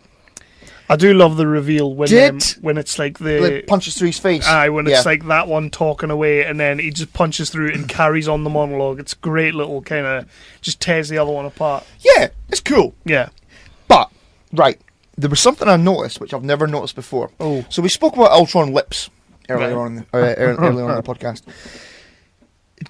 Does anybody else notice Ultron, the mouth of this version, the final version of Ultron, kind of looks like the Canadians in South Park? No. It totally is. It fucking totally is. Okay. It is, man. Well, now I'm going to have to rewatch it. You are. You're going to have to. Honestly, I was fucking. I had to rewind it. Was he sitting there going, because his mouth went. What you talking about, eh? Guys, have you seen? I haven't seen Doctor Strange. Yeah. Cumberbatch. Doctor Strange. I haven't seen it because I heard it was shit. It's not shit. It's weird as fuck, but it's not shit. Okay. But then in like Ragnarok, Cumberbatch is kind of rocking it. I'm like, I want to know more about this freaky Victorian wizard guy. Well, he's going to be in Infinity War, but it's not a shit movie because Tilda Swinton's in it, so you know it's not going to be shit. I'm intrigued now. I'm going to watch it. I think that's my next one. Yeah, definitely watch it, but maybe have a few beers before you watch it. Damn, I'll watch it tonight. I'm not a huge fan of Doctor Strange, but it is a well-made movie. It's very good, and it's just apart from Cumberbatch's little bit dodgy accent, he puts in a good role. His accent does keep dropping. He's not amazing at that American accent. The accents, man. I mean, they spend so much money. You'd think. I mean, the famous one was Russell Crowe's Robin Hood. Oh. It was like, how much are you getting paid for this film? I think it was 30 million. I think it was 30 million quid.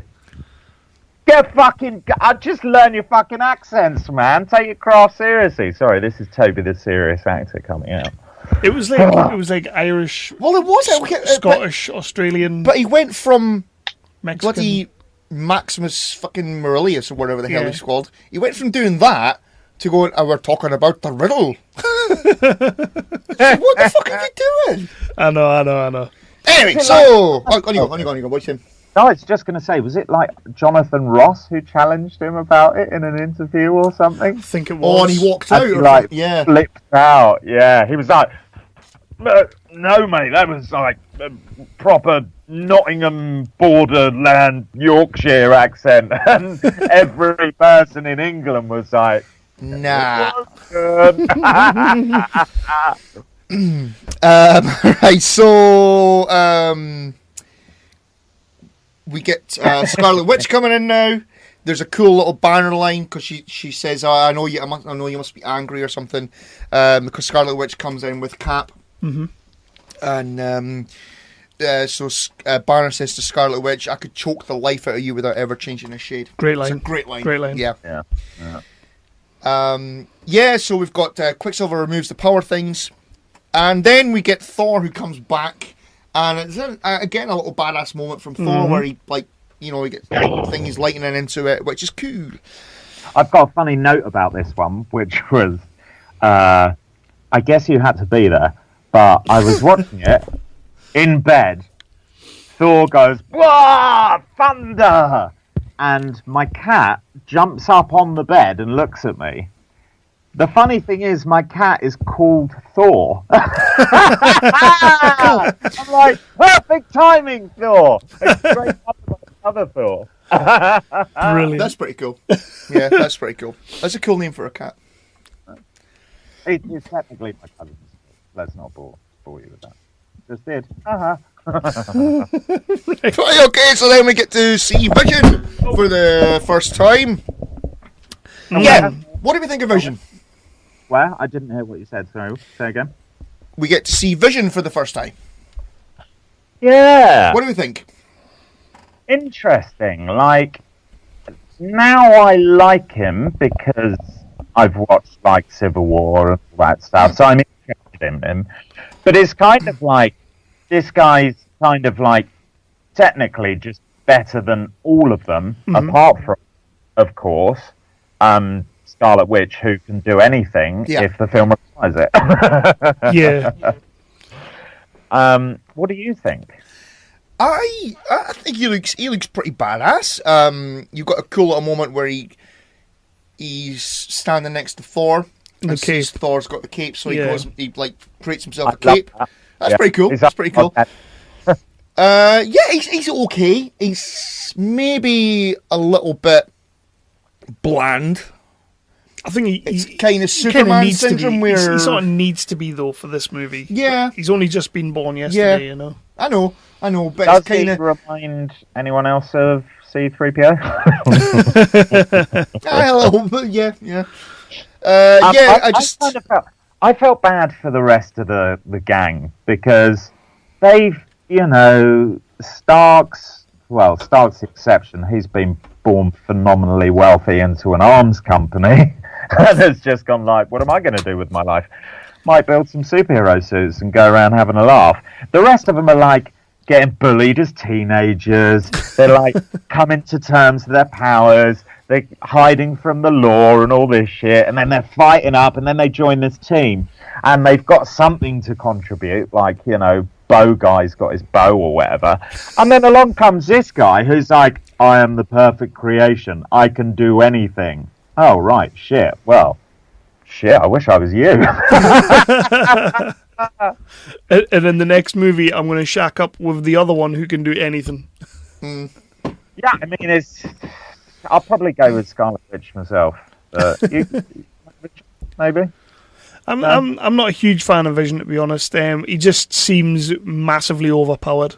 Yeah, for me, yeah. and it's like Superman. It is Superman what syndrome. What are you going to do with him? Yeah. No one can hurt him. Mm. Yeah. But well, apparently from the trailer, Thanos can hurt him. So we might find out. Aye, we will find out now in a minute. There is a cool moment though where they're trying to decide if Vision is on their side or not, and he picks up Thor's hammer and hands it to him. Fantastic. It's cool. It's a cool moment. Why does he goes for, was it Thor, or I think he just smashed Thor out of the way. Yeah, he like breaks out of the pod and then flies over to the window. Goes off on one, doesn't he? Yeah. It's like, I mean, come on, man. If you're the perfect creation, you'd probably just come out pretty chilled out. You wouldn't need to smash someone. Is that just for the drama of the scene? I think it's the drama. Yeah. But on him picking up the hammer, is that the longest joke we've waited for a punchline for in the MCU? I think it might well be. Because they set that up at the house party. Yeah. Right at the very start of the film, and then we have to wait till he picks up the hammer, and you kind of go, the hammer. But then they talk about the weighting of it. Yes. Mm-hmm. Which is nice. Which I do like that as well. That's yeah. Anyway, so how do you go? It is that film where they're talking about the hammer, isn't it? Because no one else picks it up. Oh well, Hela, but yeah, and they're just like, it goes from instantly like you're expecting him to be really pissed off because they've had this big build up at the party and all that stuff, and then like Vision just picks it up, and it just takes a second. He's like, oh, I like the way. Oh yeah, it helps you throw. Oh yeah, it's really cool. Oh, that's good. I like it. So Hawkeye gets some Morse code from Black Widow. Yep. So that was a bit of a pop fan. It's a bit of a leap, but we'll let there's a line as well, isn't there, when Tony says something about ex-KGB ancient Morse code technique, and you're sitting there thinking, why the fuck would Tony say that to him? And it is literally, don't you know any of that old school spy stuff? Next scene. Oh, well, that was a coincidence. Lucky she decided to do it as soon as they thought of that. It did kind of remind me of Deadpool, where T.J. Miller goes, "You better go over there. It might advance the plot." Yeah. It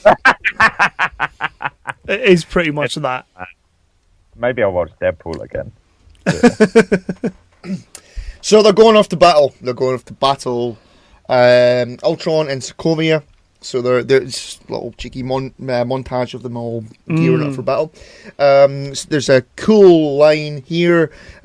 Stark goes, I get first crack at the big guy. I imagine that's what he's waiting for. And Vision walks past, all casual behind him, going, that's true, he hates you the most. Yeah. That's a cool line. You know what my favorite? It was a cool line. You know what my favorite part in this whole montage is when they're all getting ready, and it's such it's a throwaway little bit, but when they're all kind of Hawkeye's getting the bow and all that, and they're all getting their shit together, it's Quicksilver getting the trainers. When he just reaches up to the top shelf and he gets the well placed Adidas trainers. I was going to say it's a Reebok, but no, it's Adidas. Because they've been paid to promote. So he just pulls them down, and I'm sitting there thinking, yeah, because he'd probably go through a lot of trainers, that kid. He may as well have gone to the trainers.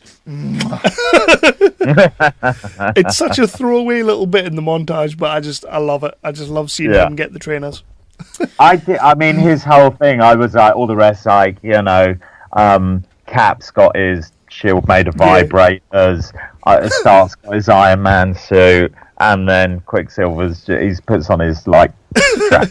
It's like, yeah, look cool. It's my running clothes. It's fantastic.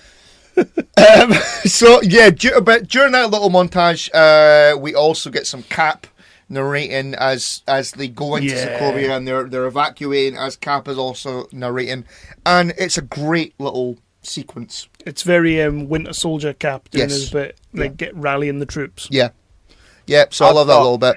I made a note here, which was Sokovia. If they'd only evacuated at the beginning of the film, when they knew there was some crazy mofo in their church who planned to destroy everything, humanity, evacuate then, or just wait until the end of the film when it's going to be touch and go if we make it? Beginning of the film? That was another before I thought. I'd say beginning of the film, they all should be leaving. Yeah. So Banner rescues Black Widow and tries to persuade her to run away with him. It's a cool little face-off between Stark and Ultron. And then the Ultron bots attack. But they're actually pretty cool here. They're crawling out from under the ground. Well, they're a lot better than the Iron Legion. Yeah. I think they're all right. I really do think they're all right here. But they're much weaker. They're like... Yeah. They're just ants, aren't they? It's like in Ragnarok, the dead warriors, the Hela race. They're just like, they're cannon fodder, and it's like... Well, yeah, it's basically the Chitauri, isn't it? It's just... it's just... And the bloody things out of Suicide Squad. It's just... Faceless villains, just drones, yeah. Or orcs, it's just... things. Yeah, they're just there. So Ultron's big fiendish plan is to raise the city of Sokovia up and then crash it back down. What a fucking stupid plan. It's a simple plan. So this is a nice bit of harmony that I had with the film, because the note I wrote was, why is Sokovia flying? And then Archer Guy, which is my name for him, immediately after I wrote that note, said, the city is flying and I have a bow and arrow. None of this makes sense. It is a good line. That is one of my favourite moments in the movie. It is a good line. Yeah. So that's his plan. He's wanting to create an extinction level event.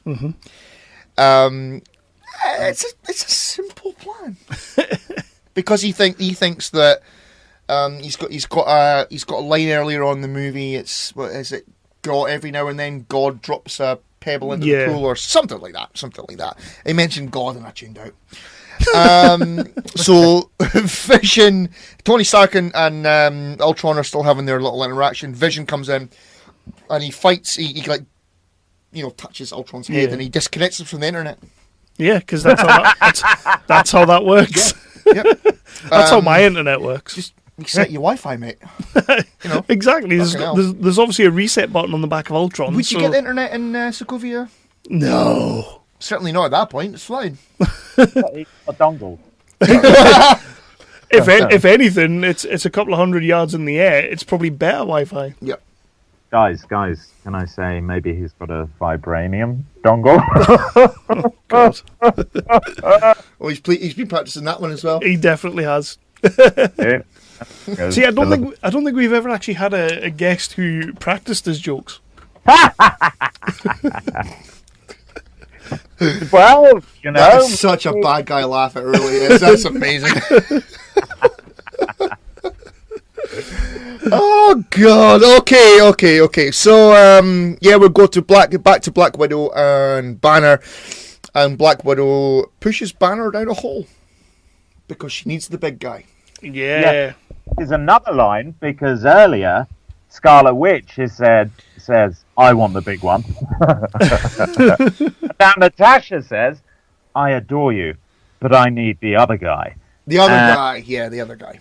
Shall we just say reference to a 80s wrestler? Maybe she's a Hulkamaniac. Maybe. Wow. Wow. That was fantastic.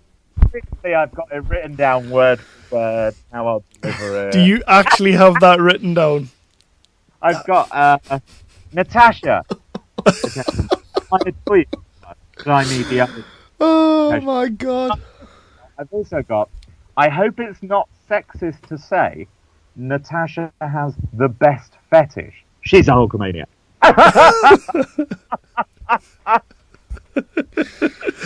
Moving on. Moving on. At this point, you go. I think Stark in his headset, he changed the thing because Jarvis is loco. So he's now got this nice Irish woman. Yeah, because it's now Friday. Yeah, and do we know who the voice is? Is it Becky Lynch? Nope. No. It's Mr. Paul Bettany's real life wife, Jennifer Connelly. Huh. Putting on a really strange Irish accent, but it works. It's okay. It's all right. Yeah, so we get like the Battle of Sokovia. Basically, there's lots of nice moments, similar to Avengers Assemble. There's lots of nice team up moments where they're battling the Ultron bots. Yeah, it's cool. It's nice. Yeah, and you get that again, another massive glory shot in the middle of the thing with the pillar, and they're trying to keep all the murder bots away. And that's coming now in a minute. Yeah. Before that, we get a badass moment of Scarlet Witch, because we've had the moment with Hawkeye, where he's saying, I'm a man with a bow and arrow. You can stay in here if you want, but I've got to go because I'm an Avenger. Yep. And if you go out that door, you're an Avenger. And my wife supports my avenging. She does. Bless her. But there's a cool moment where she fucking comes out the door and she's bloody blasting shit all over the place and that. There was actually she was on Graham Norton as this movie was coming out, plugging the movie, and she was. I remember she was saying to Graham Norton, "I feel like such a dick doing that," because she was saying.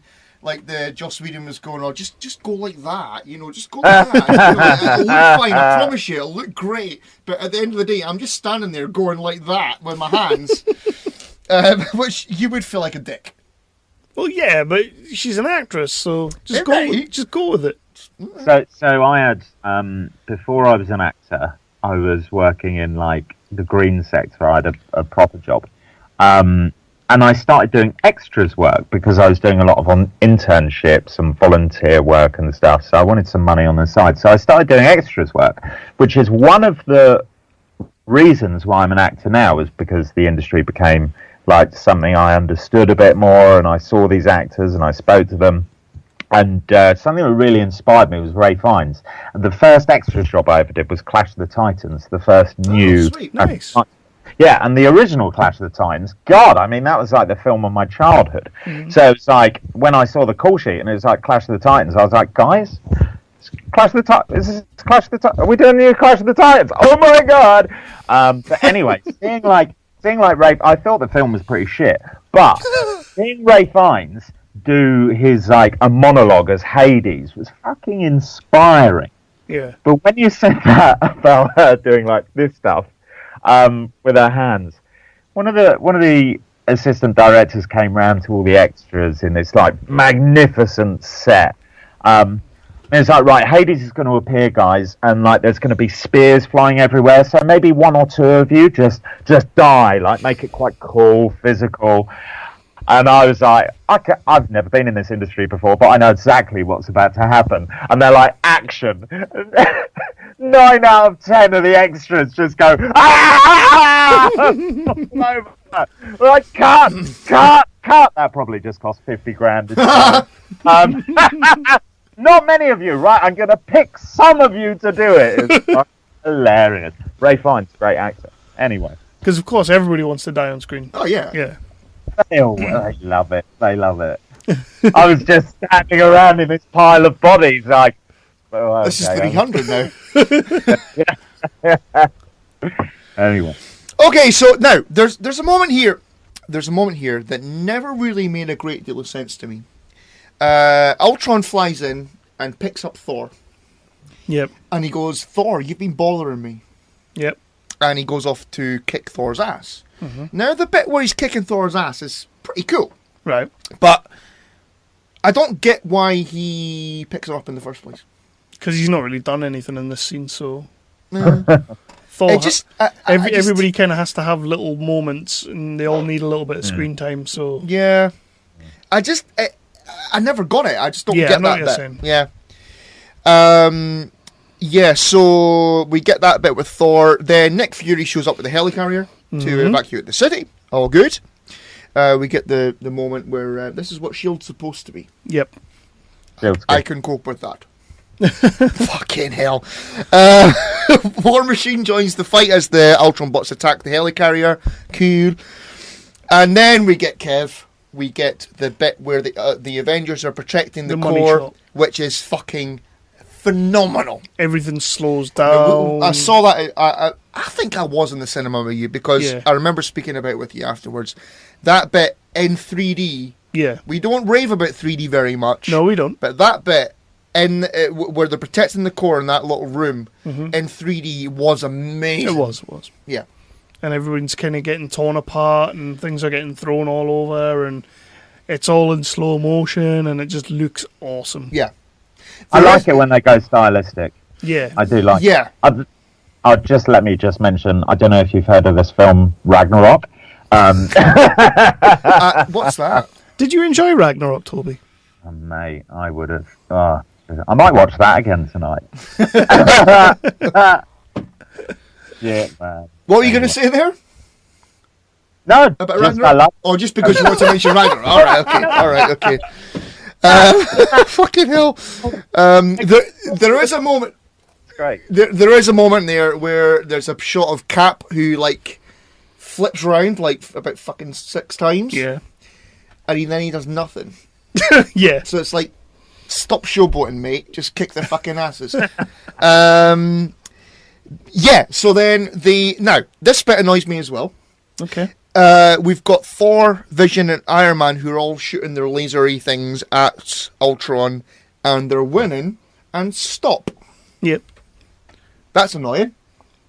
Keep fucking shooting at the cunt. No, they're winning. No, keep shooting at him. No, you got to give them. Oh, but what's the end of winning? One. Yeah. So no, keep on going. Yep. I don't know if we've skipped one of my favourite lines, another one of my favourite lines, which is, it is in the big battle, and it's when Iron Man says to his roadie, as he refers to him as other Iron Man guy, black guy. What's his name? Roddy. Yeah. War Machine. He's called Roddy. There we go. He refers to him as his roadie, I believe. No, he's actually called Roddy. It's Rhodes. It's what is it? Nice. Roddy Rhodes. Roddy Rhodes. It's like Dusty Roddy Rhodes or something. All right, okay. The line is, first guy's something like, "Oh, we've got to hold our own," and starts. When we get home, I'll hold your own. Yeah, that line. I'm assuming that was an improvised line. Yeah. Because it fell flat for me. I was like, what? Really? I was like, you just got a reach around joke in the film. That's brilliant. I want to mention my I've got a mate, a very good friend called Did you give him a reach around? Well, shit. probably. I mean, I can't remember. But he watched Iron Fist when it first came out. Yeah. What your impressions of Iron Fist are? I just haven't bothered. But my mate John O'Neill, hi John, said on Facebook after watching it, and he does a lot of martial arts. He's like, he knows his stuff. He just put on his wall on Facebook, Iron Fist my ass. And then, like, it was about 5 minutes. There were 100 comments. Like, right.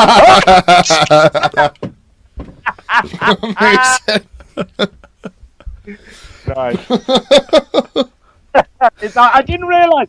I didn't know what I said. I didn't mean to. Anyway. Yep. We got a cool Hulk moment here. Just after they stop shooting him, and he's kind of bust now. But Ultron goes, with the benefit of hindsight, and then smash. Mm. So Ultron gets on a Quinjet and he's trying to escape.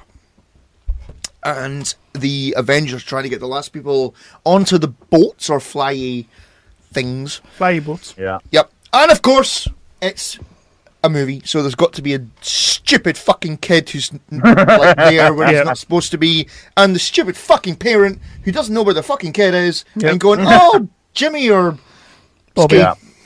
Yeah, Bobby. Jimsky. It would have been a Sokovian name. Yeah, Jimsky. Yeah, Jimsky will do. Jimsky.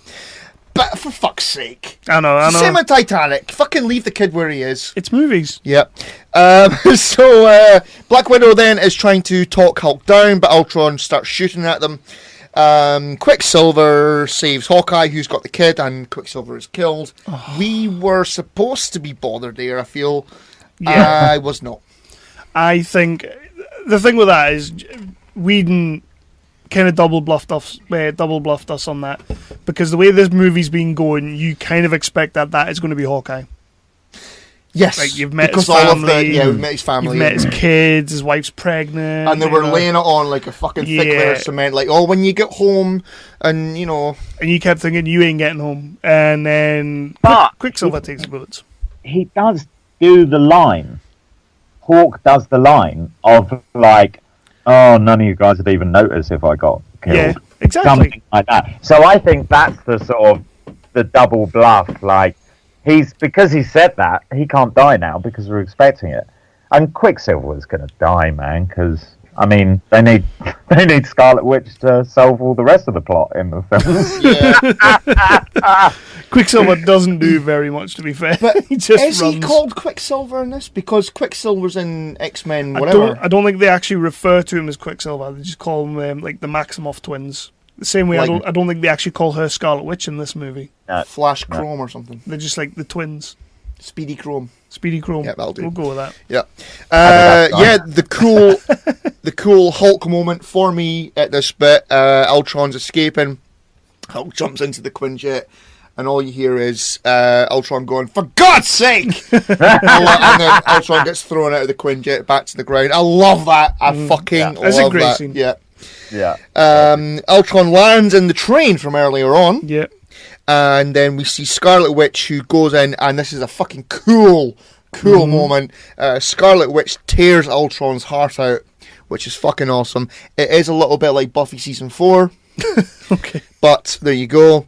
So the last Ultron bot touches the core. Mm-hmm. So the city starts falling from the sky. Then we get Iron Man and Thor trying to break up the city before it lands, and kills Obdi. Hulk is in the Quinjet, and Black Widow tries to talk him down. But he's away to see Jeff Goldblum. Yeah. So the day is saved, and then we get the scene with the very, very last Ultron, and Vision. Yeah. So there's a cool little interaction here. Yeah, there is. Some nice dialogue there. I was born yesterday. Mm-hmm. When he says he's like, "You're so naive." Yeah. This is a really good little interaction. I do like it, and it's sort of Spada just sort of finishing off the movie. Like, you're not going to out acne Paul Bettany, so just do what you have to do. And yeah, it's a good ending. Yeah. I like that I watched Black Panther in the cinema the other day. Yesterday. It's the binge I've been on. I don't know what that is. I don't know what it's MCU Netflix syndrome, isn't it? It's Netflix syndrome. It's like I watched all of Daredevil, but I can't remember fuck all that happened. Yeah. But like, I was like, I'm just gonna sit. Like, I love the music in Black Panther, so I was like, I'm just gonna sit, enjoy the music, let the film sort of wash over me. And then, of course, what I've realised is every MCU film is like they'll have a little extra scene halfway through the credits, but then they'll have another one right at the end of the credits as well.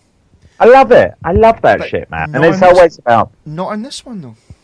Well, fuck off, man. Hang up the call. So that's pretty much our movie. Hawkeye returns home to see his wife and new kid. Tony Stark arrives at the new Avengers HQ, which we see again in bloody Ant-Man. Yeah. I was going to say Spider-Man: Homecoming. No, Ant-Man. Well, you do see it in Spider-Man. Well, the next time we see it is Ant-Man. Yeah, okay. Then we get the moment with Thor, Cap, and Stark talking about the rules of the hammer. Yeah. Would you put it on an elevator? Would it lift? The elevator's not worthy though. I like that line. Stark basically quits. Basically. And fucks off out of it. Yeah. Pardon me. And then Cap and Black Widow are about to start training the new Avengers. And that's it. That's our movie. There is only one end credit scene. It is Thanos going, fine. James Brolin, I'll do it myself. Josh Brolin, but close. Did I say James Brolin? Stupid bastard. I've had cider. I know you have. Yeah. I know you. I'll let you off. Good lad. That's our movie. That is our movie. Yeah. We kind of end it with a little bit of a money shot on the new Avengers, which is going to last all of 10 minutes because they have to come back together for Civil War. So yeah. Bit of a cock tease with Cap going, Avengers. What do you think he was going to say? Age of Ultron. He couldn't say assemble. Disassemble. Avengers Assemble 2. No? Maybe. Revengers. Oh no, that's from that film. What was that film again? Did I mention that? Have you seen Ragnarok, Toby? I'm not sure if you have. What film's that? Is that good? Should I watch that? You definitely should if you haven't. I really think you should go and listen to Kev's review of Ragnarok, to be honest with you. Yeah, I think you should. Yeah, I really think you should, because... Well, now I've done this one, I guess I can start listening to the rest of them. Although we've not done Ragnarok yet. No. What? I should do it. To be honest, Toby, I'm kind of thinking you should just do them all now. Just like... I've already done it. We'll not bother. You can just like call everyone else for us, and you can do the interviews, the episodes. The interviews as well. Do the interviews as well, man, because you're obviously better than us.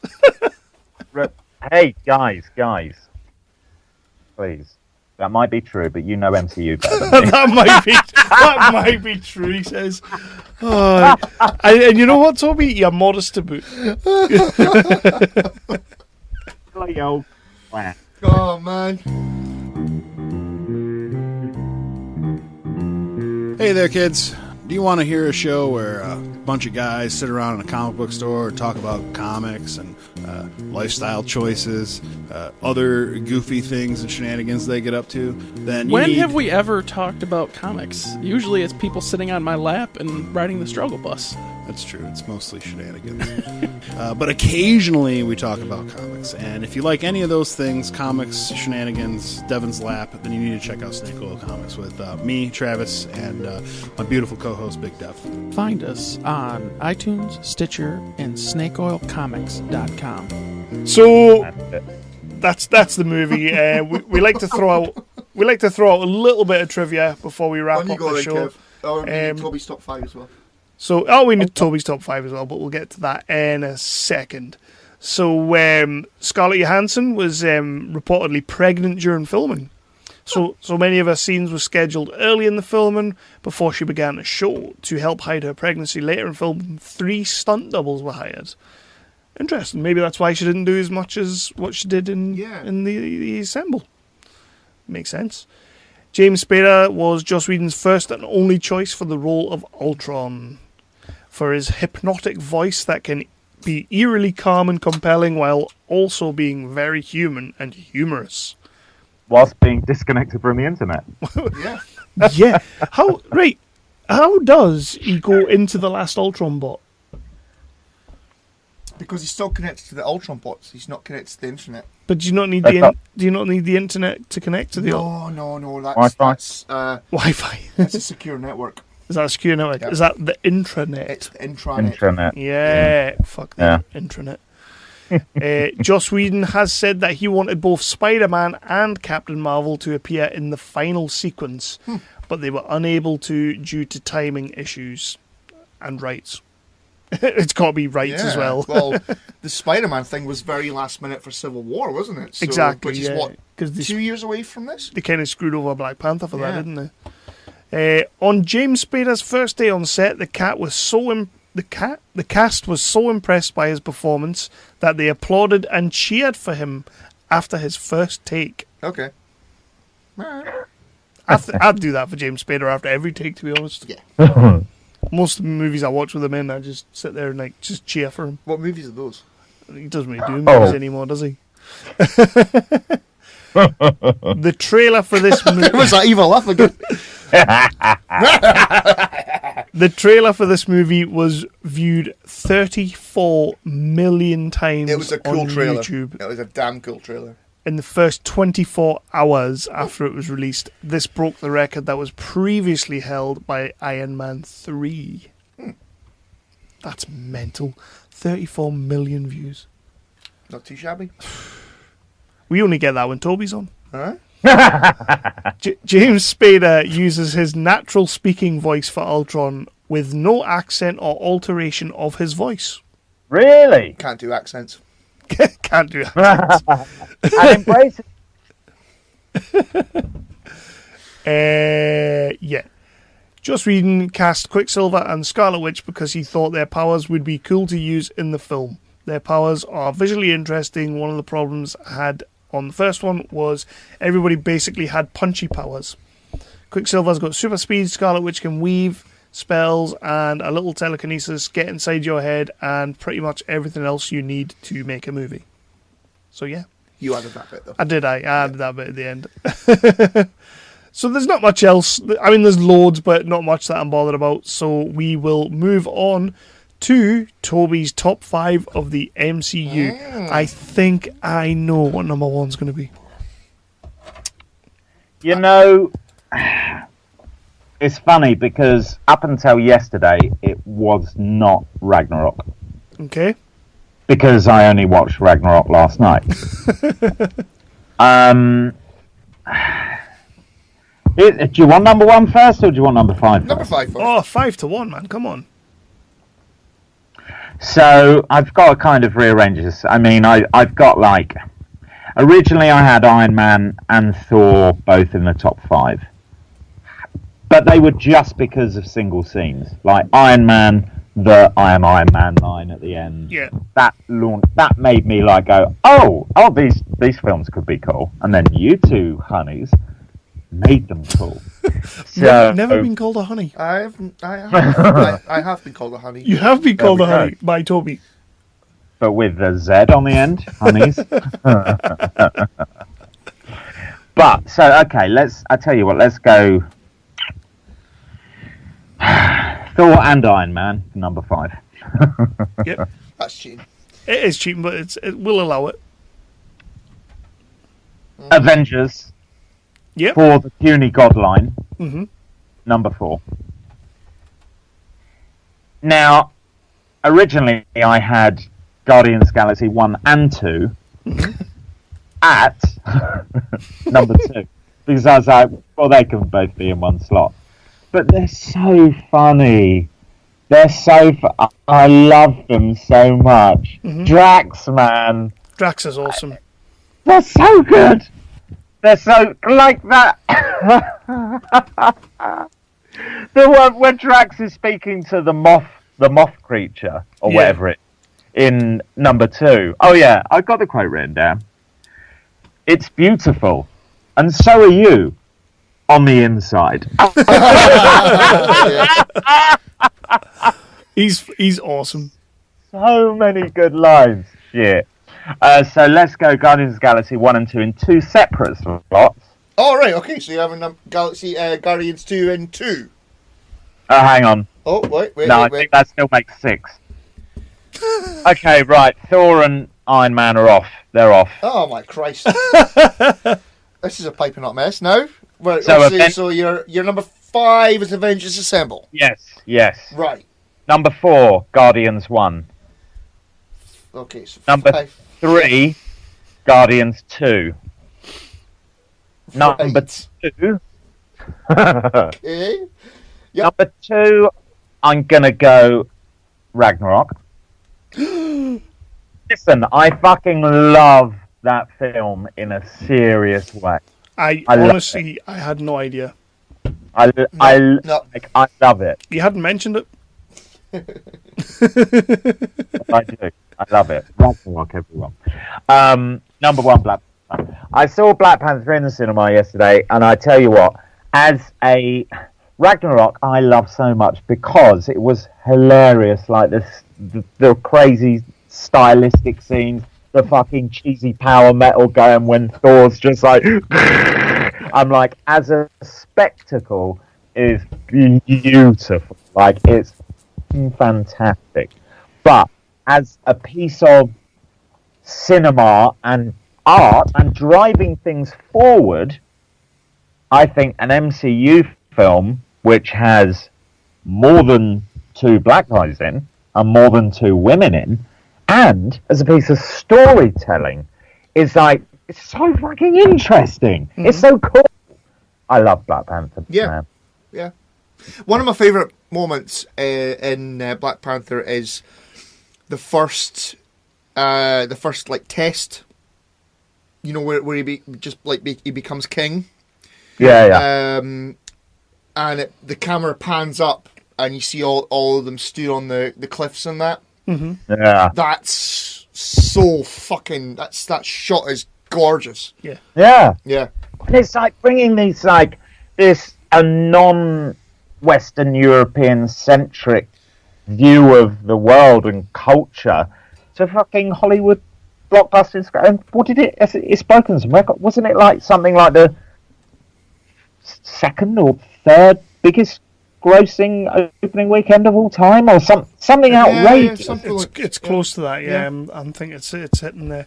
I know it's currently the 10th highest grossing domestic, which in America it's the 10th highest grossing movie of all time so far, and it's still in the cinema, so it'll climb. I've seen it twice now. I would watch it another bloody 4 or 5 times. I tell you what, that being said, I'll probably watch Ragnarok again more. So that is Age of Ultron, and this has been an absolute blast. So we'll kind of just start wrapping up. Well, now, we are on the 2-hour mark. Toby did predict it, so yeah. And we'll get Toby just to tell people where they can find him, what he's up to, and we will start wrapping the show up there. Well, and any massive Oscar list of shout outs you have, just go for it. Well, to find me, did you promise yourself you weren't going to cry? That was a fake laugh, wasn't it? It's real. I think my last short film you might be able to find on YouPorn at some point. I've already got it bookmarked, Toby. Or thisguyfilms.com. I think that's it. I don't know, like shout outs. I tell you what, I had a meeting today with Adam Ziff, who's a lovely producer guy who keeps having a go at me for being like a lefty liberal political guy, and that I won't be talking about that stuff when I'm on a private jet. Get me on a private jet, Adam! Get me rich! Then we'll talk again! Jesus. Just need to out. I do need to give a shout out to is Sam Ashurst, who's a director, who listened to the last podcast after reading. I can't remember, Chris. It might have been you posted saying, if you're one of Toby's friends, the likelihood is he's given you a shout out. Yeah. Sam listened to the whole thing And he just spoke to me. We went to a wedding Matt Chapman's wedding, who didn't make it because he broke his thumb or something, silly sod. So I was at I was at Matt Chapman's wedding without Matt because he'd injured himself. And Sam was like, man, I listened to the podcast. Are we not friends? So Sam Asher, so I tell you what, he's just directed his first feature, and it's going to be crazy because it's basically a one-shot, one-man film, hour and a half long, based on Frankenstein's monster. So I don't know. Nice. So congratulations, Sam. Here's your shout out. That sounds pretty cool. It does. It sounds very cool. He shot it in a day. So he bought the rights of this play off the actor who's in the film because it's a theatrical piece on the boards to start off with. So he knew the fucking script. They rehearsed a bit and they worked out the camera angles and stuff. But yeah, like one man. I mean, who was it? Was it Tom Hardy tried to do it? I think it was Tom Hardy did a one shot in a car. Oh yeah. Oh crap! What was the name of the film, Kev? Lock. Yeah. Was it any good? It is good. It's It brilliant. is really good. Yeah, it's brilliant. You've got Olivia Colman in there, so you know. Wait till you see Sam Asher's one shot. Funny enough, I went to the same drama school as Tom Hardy. Now, really? I say that, yeah. The thing is, sometimes Tom Hardy claims he didn't train. So what he did, he went to Richmond Drama School. Now, that's a bit of a joke because Richmond doesn't have a drama school. But it's not like it's got a college with a drama department, which Tom Hardy went to. Like loads of my mates, like Alex Springer, hi, Ben Best, hi. They all used to know Tom, give him lifts and stuff.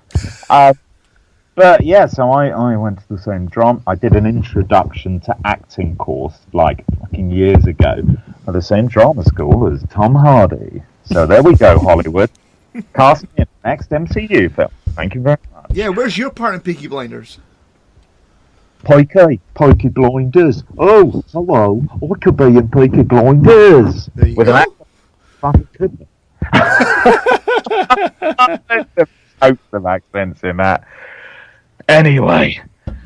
Right, I don't know. Kerry, Jack, Elliot, hi.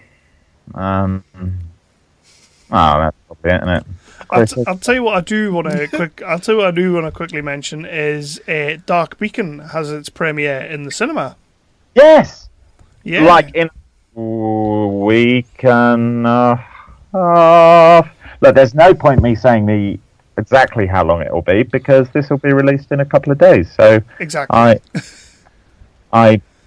Look, I'm just looking at my calendar now. But that must be 22nd of March is the premiere. But it's all the tickets have gone for the premiere. They did. They went really quick, and they awesome. had to move to a bigger cinema and everything. And that is so fucking cool. It is. It is. Yeah, and Cause invited us to go down, but that came out wrong, didn't it? Cause you beat me to it. You beat me to it. He did. Yeah, he invited us to the premiere, not to go down on him. To go to the I didn't premiere. say on him. It was implied. But unfortunately, we can't make it. No, we're like 10,000 miles away, north of the wall. Yeah. Can't be a 365 Let's podcast without giving a shout out to my boys Tom Payton and Mike Beckmeister Mike, because and in fact Sasha and Trish. Yeah. Yes. All of them. It's getting a bit incestuous, isn't it? Do you think it's getting a bit incestuous? Let's get Tom Hardy on the next one. If I could make that shit happen, that shit would happen. Although we would have to call him out for his drama school. We'd say Toby said you didn't go to drama school. Yeah. Mate. Oh, anyway, don't start bitching about Tom Hardy. I'll wait until I'm a bit bigger. Right, man. Right. Okay. We are going to call it a day on that one. This has been absolutely fantastic having you back on. And I'm almost certain you'll be on again soon. Thank you for the MCU stuff, guys. You've opened up a literal universe to me. So thank you very much. You're very welcome. I love those films now, man. I'm a fan. I'm a total convert. I love it. Are you becoming a Hulkamaniac? Well, I tell you what, I might rewatch the first Hulk film and get some of my vibranium out. And on that bombshell, I think we should end this now. Oh my god. Toby, Boy, again. I love you.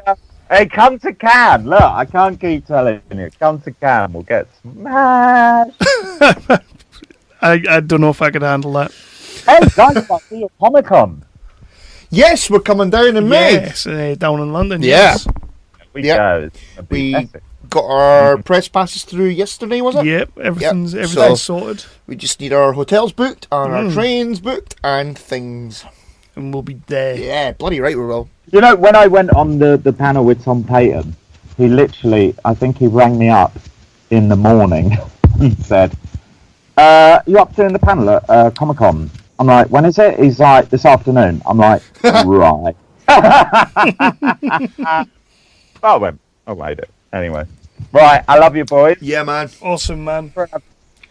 I'm going to go and watch Hulk. See you later, man. Cheers, bud. See you later, guys. Bye.